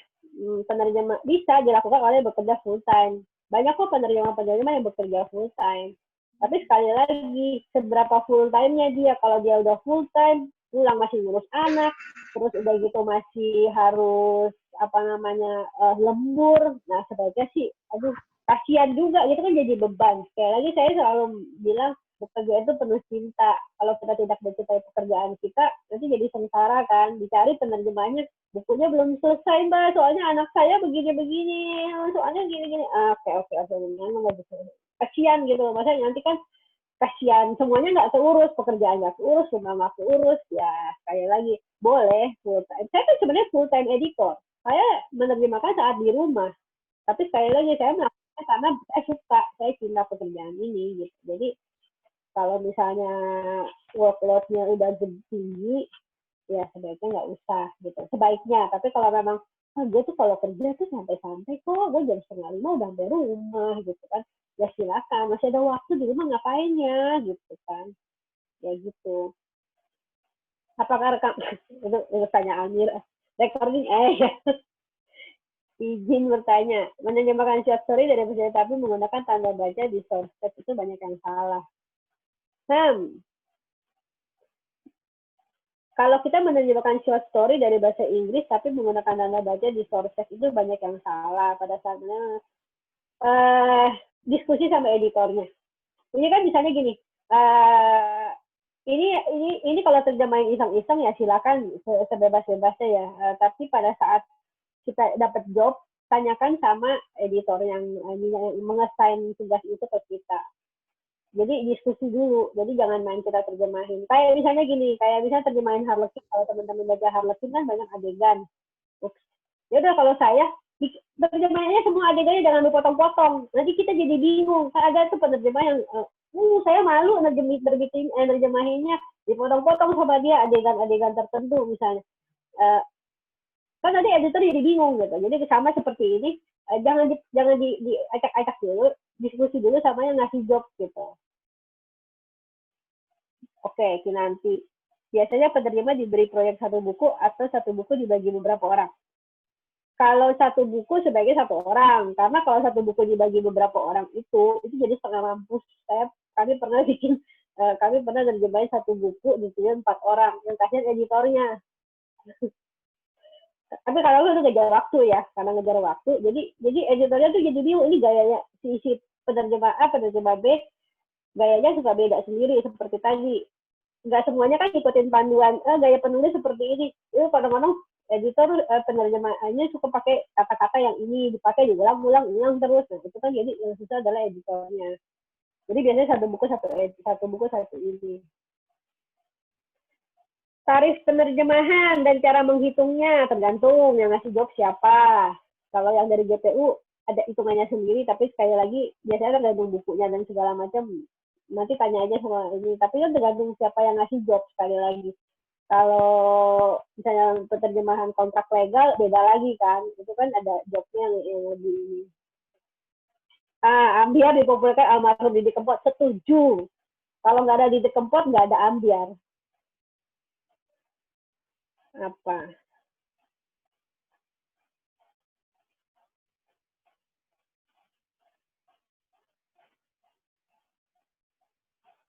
Oh, apa lagi nih? Mohon maaf, 14.30. Iya. Oh, saya penerjemah Mandarin Indonesia. Awal tahun saya melamar untuk penerjemah fiksi di GPU, tapi tidak bisa lanjut proses. Itu saya nggak tahu nih ngelamarnya waktu itu bagaimana. Apakah untuk yang in-house? Bukan in-house ya, mungkin waktu itu untuk perusahaan. Ada yang kadang-kadang gini, ada yang memang butuh untuk sekalian editor. Saya nggak tahu nih Sylvia Angelina menerjemah Mandarin Indonesia, tapi tidak bisa lanjut. Saya nggak tahu apakah itu, setahu kami sih nggak ada penerjemah yang in-house ya, karena kalau yang in-house tuh biasanya sekalian dengan editor. Jadi coba saya nggak tahu, kalau penerjemah sih nggak ada selama ini. Saya udah kebut-kebutan jawab di 14.30. Ya, baik. Maaf ya cepet-cepet, soalnya takut waktunya, ini kasihan teman-teman yang udah ada acara lain. Iya. Jadi kalau kita rangkum tadi untuk menjadi penerjemah di GPU itu bisa langsung mengirimkan lowongan yang biasanya ada di sosmed, terus juga untuk penerjemah freelance itu tidak harus berdomisili di Jakarta ya. Iya. Saya masih bingung nih sama Sylvia Angelina nih, kenapa dia nggak bisa. Tahu saya sih kalau in-house nggak ada, sekali lagi kalau GPU ya. Oke, mungkin Mbak Sylvia bisa unmute. Kalau mau tanya langsung ke Mbak Hetty, jadi biar bisa komunikasi langsung gitu pertanyaannya. Gitu. Oh iya, saya Sylvia, salam kenal Kak Hetty. Ya. Waktu itu saya melamarnya di penerbit Claver, itu kan masih satu grup sama GPU. Ya. Waktu itu buka lowongan, kemudian saya kirimkan, sudah tes, kemudian dari pihak rekrutmennya bilang, mohon maaf karena saya bukan domisili Jakarta, karena mereka minta saya datang, seperti itu. Jadi ya mungkin seperti yang Mbak Kak Hetty bilang, mungkin mereka juga mencari yang sekalian sama editor, mungkin saja begitu. Oh, bisa jadi sih, bisa jadi. Itu kalau nggak salah Clover itu kan MNC. Oh, itu udah tes sampai datang ke kantor nggak? Tesnya sudah datang ke kantor ya? Oh enggak, saya enggak datang ke kantor. Karena saya domisili di Surabaya, cuman saya sempat dihubungi sama HRD-nya. Sylvia domisili di mana? Oh saya di Surabaya. Oh, Nggak bisa datang ke Jakarta untuk wawancara. Wah, mohon maaf saya nggak bisa gitu. oh Jadi iya. ya sudah sampai waktu itu sudah sampai di situ saja prosesnya. Memang waktu itu cover buka lowongannya untuk freelance juga. Cuman mungkin seperti yang Kak Hetty bilang, mungkin mereka juga sama mencari yang untuk editor. Jadi mereka minta domisili Jakarta. Jadi saya waktu Kak Hetty bilang seperti itu, saya langsung merasa oh ya mungkin saja mereka carinya sekalian yang editor untuk in-house gitu. Oh iya iya iya. Atau atau juga mungkin gini, itu kalau tes kan biasa nggak cuma satu orang ya. Misalnya satu kali tes itu misalnya 10-20 orang. Jadi diajak, misalnya ditanya bisa nggak datang untuk tes gitu. Misalnya kayak gitu. Bisa juga, tapi saya lagi karena beda ya kan setiap itu punya masing-masing ini. Ya itu tadi mungkin sekali lagi mungkin ya dengan adanya pandemi ini siapa tahu sekarang tesnya bisa online gitu kan, siapa tahu. Nah, Ya, nanti coba saya usulkan ke kantor juga deh. iya, terima Ya, kasih Kak Hetty atas jawabannya. yes. Oke, berarti selama ini kalau tes penerjemah itu memang dilakukan di kantor ya? Iya, karena kan selama ini kan selama kita belum mengenal teknologi ternyata bisa dipakai sejauh ini kan tesnya datang ke kantor, terus ya kenapa tesnya di kantor? Karena kita kan mau ngelihat dia kalau nggak pakai kamus bisa nggak di sejauh mana, jadi nggak nyontek. Kalau kita kasih tesnya ngirim, kadang-kadang gini loh, bukan dia yang ngerjain loh. Ada yang kayak gitu, soalnya pengalaman pernah pas dikasih tes bagus banget, pas dikasih kerjaan jual banget gitu kan, aduh buang. Pokoknya kalau udah kayak gitu buang gitu kan. Jadi kenapa kita tesnya orangnya langsung kita mau lihat ya karena biar kita ngetes langsung lah. Habis itu kan job bisa dikasih gitu. Tapi sekarang sejak adanya pandemi ini kan bisa aja oke semuanya nge-zoom ya. Tes mulai, kita liatin gitu kan bisa. Kita kan nggak kepikir dulu bisa begitu. Nah ini salah satu nilai positif dari COVID banyak ternyata. Mungkin nanti Mbak Sylvia malah bisa dites langsung dikiat sama editornya. Ngerjain sendiri nggak gitu. Oh, menarik. Sebenarnya saya juga punya pertanyaan nih Mbak Hetty. Jadi kan tadi Mbak Hetty sempat bilang ya kalau ya penerjemah itu punya gaya menerjemahkan masing-masing. Ya. Nah itu sebesar apa bisa mengaplikasikan gaya menerjemahkan untuk menerjemahkan suatu novel gitu. Mungkin apa gitu. Mungkin bukan gaya ya, mungkin bukan gaya, tapi lebih ke istilah yang sering dia pakai. Ada penerjemah yang suka misalnya gini, ada yang suka bilang beberapa orang, ada yang suka bilang orang-orang. Itu kan kadang-kadang pemilihan kata, diksinya pemilihannya kan gayanya itu misalnya ada orang yang suka mengulang-ulang di tengah-tengah atau misalnya di tengah keributan, di tengah-tengah keributan. Jadi sebenarnya bisa dipakai dua-duanya. Tapi ada yang penerjemah satu yang menggunakan kata yang seperti ini, ada yang menggunakan kata seperti ini, ya kan? Kayak misalnya gini, a dozen of roses gitu kan, selusin mawar gitu kan. Ada penerjemah yang akan memilih misalnya seikat bunga mawar, karena kita nggak a dozen itu kan nggak istilah yang nggak umum sebenarnya di bahasa Indonesia. Kita kan nggak, emang kita ke pasar Tanah Abang misalnya, saya beli ini ya satu losin gitu kan, enggak gitu kan. Kata solusin itu kalau di Indonesia itu konteksnya ke pakaian gitu loh, beli baju atau apa satu lusin itu hanya untuk lebaran aja biar dipakai seragam atau keluarga. Tapi pada saat pada saat kita bilang selusin mawar itu kan, kalau buat saya ya, selusin mawar itu mungkin buat saya lebih bagus adalah seikat bunga mawar, satu buket mawar gitu. Itu kan itu tadi gaya-gaya. Tapi ada penerjemah yang udahlah selusin mawar gitu, ya kan? Itu misalnya yang saya baru aja saya terjemahin, saya salah loh menerjemahkan karena saya udah jadi dia memberi nama kucingnya boa.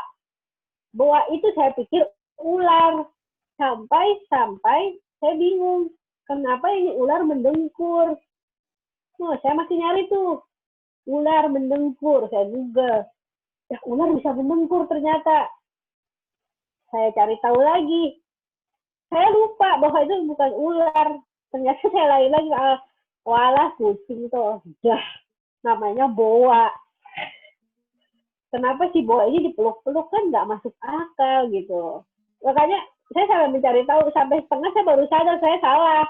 Saya balik lagi ke atas, nama kucingnya tuh boa, dasar gitu. Itu contoh gitu. Terus saya mencari tahu misalnya gini, apakah kalau orang ditusuk di bagian mana, matinya berapa lama, itu kadang-kadang kita perlu tahu biar tahu konteksnya. Ya itu tadi beda-beda sih, beda-beda gaya penerjemah. Misalnya kan gini, kalau tadi bukunya dibagi 5, ya kan, bagian awal di penerjemahnya si boa itu saya tahu kucingnya namanya boa, di tengah dia cuma lihat boa, lalu dia cuma disebut boa doang. Nah penerjemah 2 kan nggak tahu yang di atas itu bahwa itu konteksnya kucing, jadi salah semua kan. Ya itu contoh kalau kita bagi-bagi satu buku ke beberapa orang, karena itu nyambung terus satu buku. Oke. Teman-teman lain yang masih mau bertanya bisa dikirimkan ke grup chat. Jadi kalau teman-teman yang memang ada acara lain bisa langsung live aja. Nanti juga bisa japri panitia untuk mendapatkan link evaluasi dan juga sertifikat. Kalau teman-teman yang lain yang mau tanya masih bisa langsung chat atau mungkin mau tanya langsung, itu dipersilahkan teman-teman. Ya, dikasih 2 pertanyaan lagi kalau masih ada yang mau. Kalau nggak ada ya.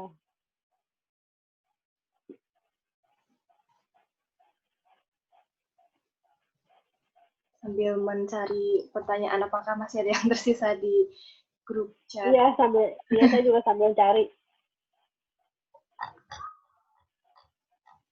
Ya, mumpung bisa ketemu secara virtual gitu ya dengan Mbak Happy, dan kapan lagi gitu.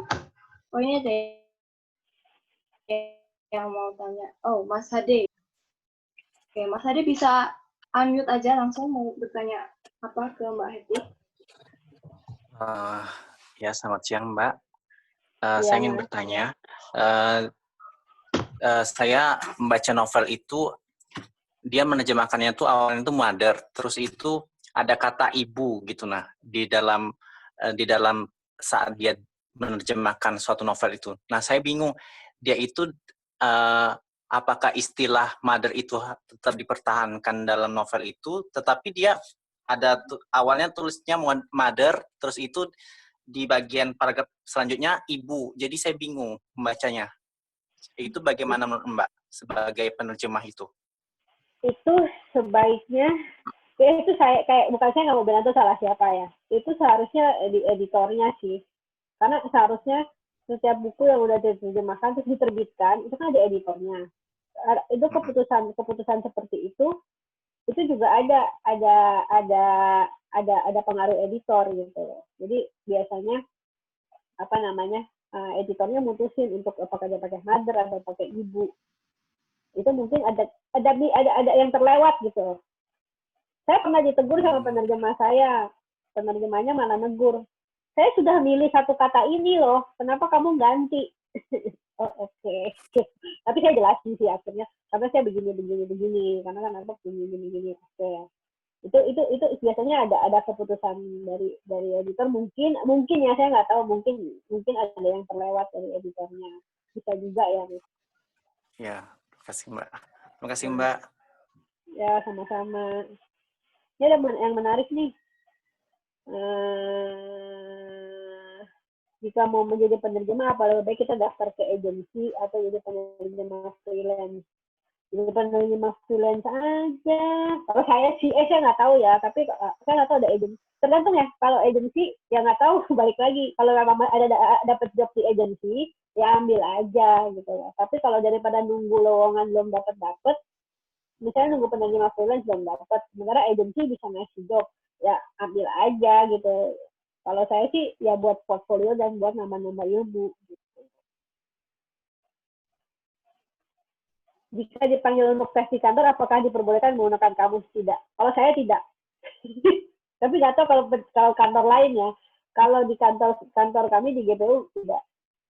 Jadi kita mau ngelihat emang seapa kamu tanpa kamus gitu. Ya abis itu nanti di rumah dikerjakan pakai kamus gitu. Tapi pada saat dites ya tidak. Dari dulu pengen banget jadi translator tapi nggak tahu lubang lowongannya. Oh ya udah dapat lubangnya kan, nanti kalau ada lowongan masukin gitu.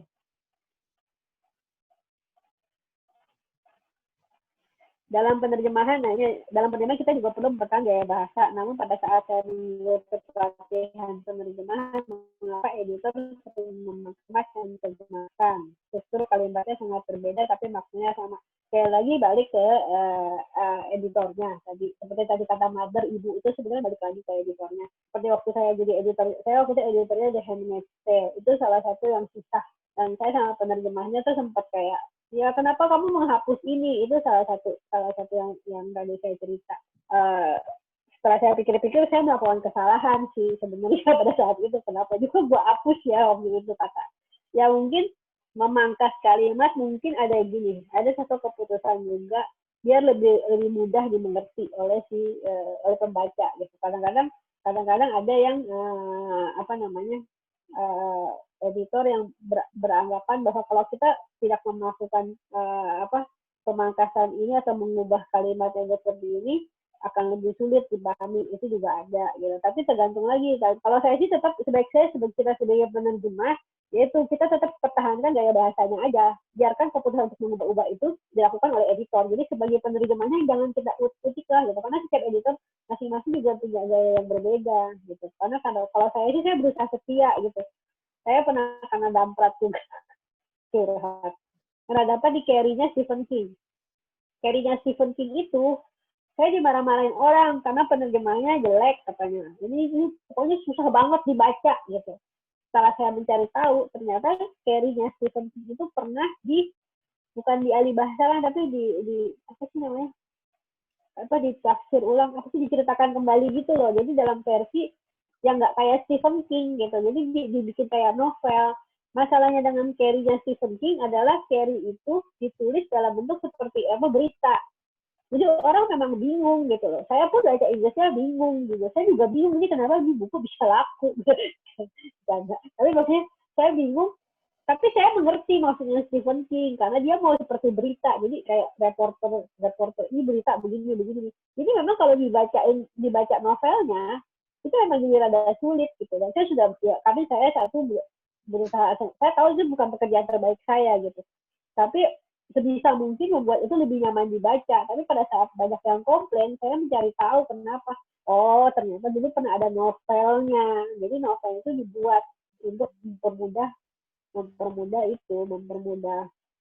orang untuk paham. Oh, pantas aja. Gitu. Jadi kalau Mbak Citra, sekali lagi kalau sebagai penerjemah, tetap setia aja pakai kata ini. Kalau panjang-panjang atau apa, kalau misalnya kayak gitu tetap setia. Tapi kalau misalnya diubah sama editornya, ya itu biarkan udah. Makanya sekarang nama editor kalau di GPU ya, nama editor sekarang mulai dicantumkan. Karena misalnya ada apa-apa kan kadang-kadang gini, yang salah penerjemahnya, nanti penerjemahnya dimarahin. Ini kalau nerjemahinnya kayak gini, ngawur lu. Nah, padahal kan penerjemahnya mungkin nggak menerjemahkan seperti itu gitu kan. Nah, makanya sekarang nama editor sudah bertanggung jawab. Karena editor juga banyak tangan itu juga terlibat banyak di dalam satu hasil karya itu. Kalau perhatiin ya buku-bukunya Gramedia Pusaka Utama belakangan namanya cantum. Bukan karena kita narsis, tapi sudah tanggung jawabnya sendiri bahwa pada saat buku itu sekarang kan semua orang gampang ya marah-marah ya di sosmed, terus yang dimention penerjemahnya gitu. Nah, bertanggung jawabnya lah gitu. Mbak Emma, jadi penerjemah pemula sebaiknya part time atau full time? Mau tahu dulu nih, Mbak Emma masih kuliah atau ini? Kalau misalnya penerjemah pemula, kalau saya balik lagi setiap orang kan beda-beda. Saya waktu pemula itu waktu masih kuliah, saya sudah mulai jadi penerjemah part time dengan kebodohan anak kuliahan waktu dulu lah gitu, dengan banyak salah banget. Dan saya tipe otodidak, jadi saya benar-benar belajar dari apa yang saya baca yang itu, dan saya itu tadi saya demen kutipan, saya saya belajar tuh bukan dari teori-teori apa segala macam, tapi saya suka baca kutipan, saya suka baca buku-buku hasil terjemahan juga. Jadi saya belajar dari situ. Saya tahu nih penerjemahannya, misalnya saya suka banget sama Mbak Luciana Srisanti yang menerjemahkan Harry Potter.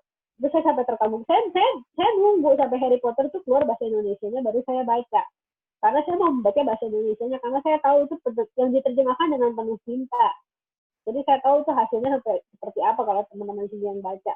Harry Potter tuh gila banget gitu. Satu lagi Mbak Tanti Lesmana. Nah, kalau Mbak Tanti itu salah satu penerjemah yang menurut saya juga luar biasa, karena dia bisa menemukan kata-kata yang saya tidak terpikir ada gitu loh di dunia ini. Gitu. Jadi dan bagaimana dia bisa memberikan nyawa ke dalam buku-buku yang dia terjemahkan gitu. Itu juga saya suka. Jadi saya belajar dari buku-buku hasil terjemahan. Ini penerjemah pemula, part time atau full time tergantung masih kuliah, apakah udah kerja, apakah kerjanya sambil itu tadi kesibukannya seperti apa. Dan kalau saya memang dijalanin aja gitu. Kalau saya sih memang pengen banget kerja sebagai editor, pengen banget bekerja sebagai penerjemah. Jadi pada saat dapat lowongan ya saya senang banget gitu. Jadi kalau penerjemah pemula ya kalau masih bisa part time sambil kuliah, part time apa itu ya diambil aja tuh, namanya pemula kan ya, kita nggak bisa milih-milih gitu, dikasih job apa terima dulu. Saya dulu terjemahin mulai dari paper, terjemahin apa, terjemahin deh gitu, buat nambah-nambah jam terbang.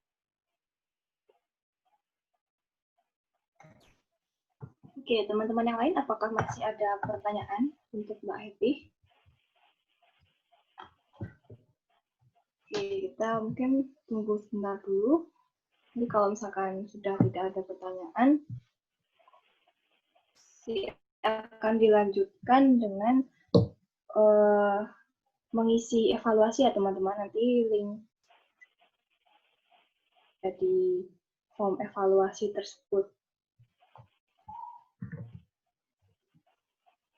Nah, itu teman-teman sudah ditampilkan link evaluasinya.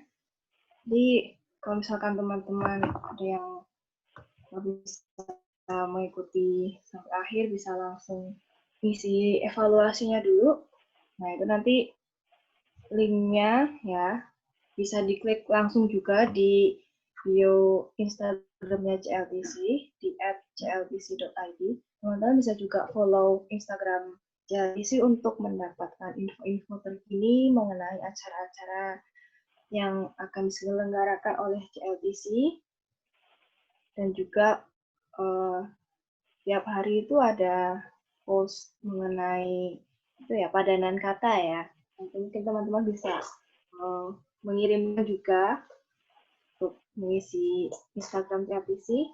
Kemudian terima kasih banyak untuk Mbak Happy atas materinya selama sesi professional talk kali ini. Sungguh sangat menginspirasi dan memberikan pencerahan untuk saya dan teman-teman semua serta webinar kali ini. Saya jadi juga terjawab pertanyaan saya yang selama ini menghantui dan juga mendapatkan informasi mengenai bagaimana sih caranya kalau mau daftar jadi penerjemah ke GPU terutama, dan juga bagaimana sih pekerjaan penerjemah itu. Kalau untuk jadi penerjemah sama editor lebih sulit mana Mbak pekerjaannya tuh? Kalau saya menganggap jadi editor itu saya itu jadi editor itu pekerjaan. Penerjemah itu sambilan yang saya suka dua-duanya. Saya suka dua-duanya, dua pekerjaan saya sukai. Tapi editor itu bagi saya pekerjaan. Tapi editor itu seperti satu kembali ke pulang ke pelukan sepuluh kata kasih. Kebanyakan terjemahan buku roman. Jadi seperti yang itu tadi, saya karena awalnya saya nggak diterima. Jadi ya kalau saya boleh cerita dikit, saya awalnya tidak diterima jadi editor. Tapi saya lolos. Jadi pada saat itu tesnya tes editor. Jadi ini mungkin jadi besok-besokan juga buat teman. Saya ngelamar jadi editor, tapi saya nggak keterima. Tapi saya lolos tes sebagai penerjemah. Jadi saya ditelepon, mau nggak jadi penerjemah dulu gitu. Jadi pada saat jadi saya merasa bahwa jalan saya masuk ke GPU adalah saya menjadi penerjemah dulu gitu. Jadi jadi saya merasa bahwa ini jalan saya. Jadi saya sebagai penerjemah itu ya tahulah rasa cinta yang memulai saya bisa memulai segalanya itu semua dari penerjemah. Jadi menerjemahkan novel buat saya itu seperti orang bilang capek, enggak, saya seneng kok gitu. Mikirin 2 minggu kadang-kadang nggak bisa tidur cuma mikirin puisi 4 bait itu gitu yang demi mengetuk gitu. di hir aduh itu sih, itu yang sebenarnya menyenangkan.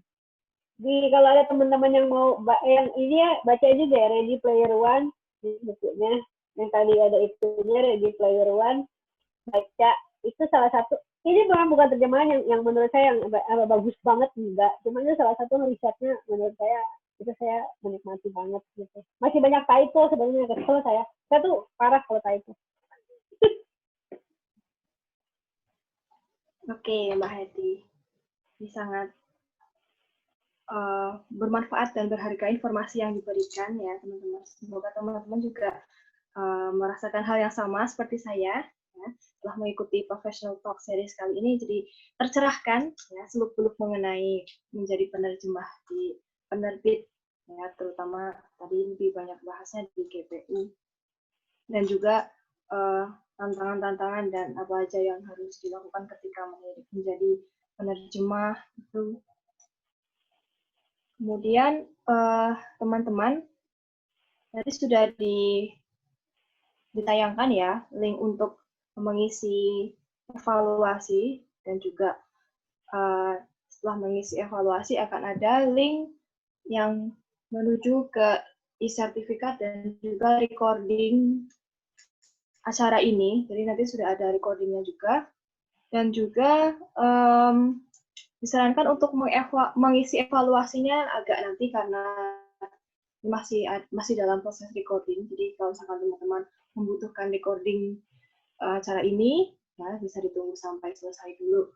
Kemudian untuk bulan depan, ya bulan Juli ada seri selanjutnya dari Professional Talk, ya. Mbak Rosmini ini salah satu founder CLBC loh teman-teman. Wah mantap, favorit. Itu penerjemah favorit saya juga itu. Oh iya, jadi teman-teman jangan sampai melewatkan ya Professional Talk dari selanjutnya.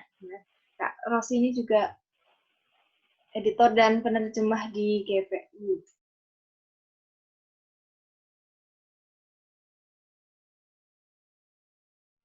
Tayangkan di IG CLBC juga, jadi teman-teman jangan sampai ketinggalan untuk mendaftar karena kuotanya memang sangat terbatas itu ya teman-teman.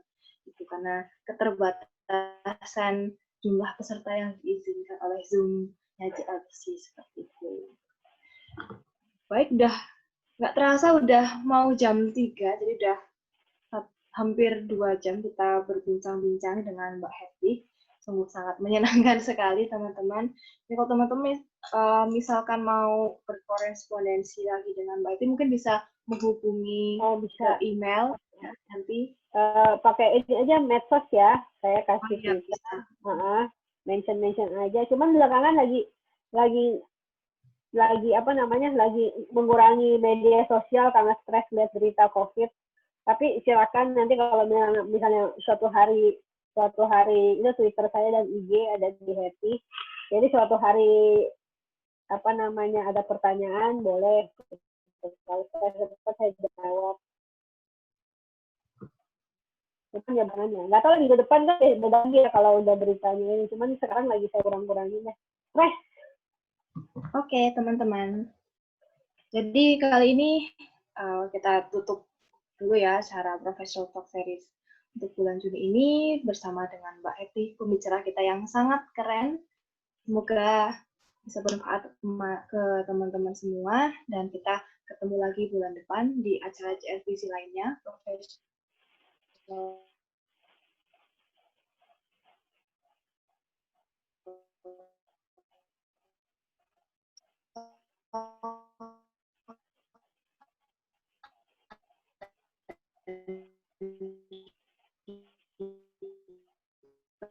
nanti juga akan ada Translation Academic Circle yang membahas tahu lebih banyak tentang teori terjemahan dari JLPC juga dan aman dimanapun teman-teman. Terima kasih Mbak Eti, terima kasih teman-teman. Terima kasih semuanya, makasih semua, makasih. Sukses selalu ya.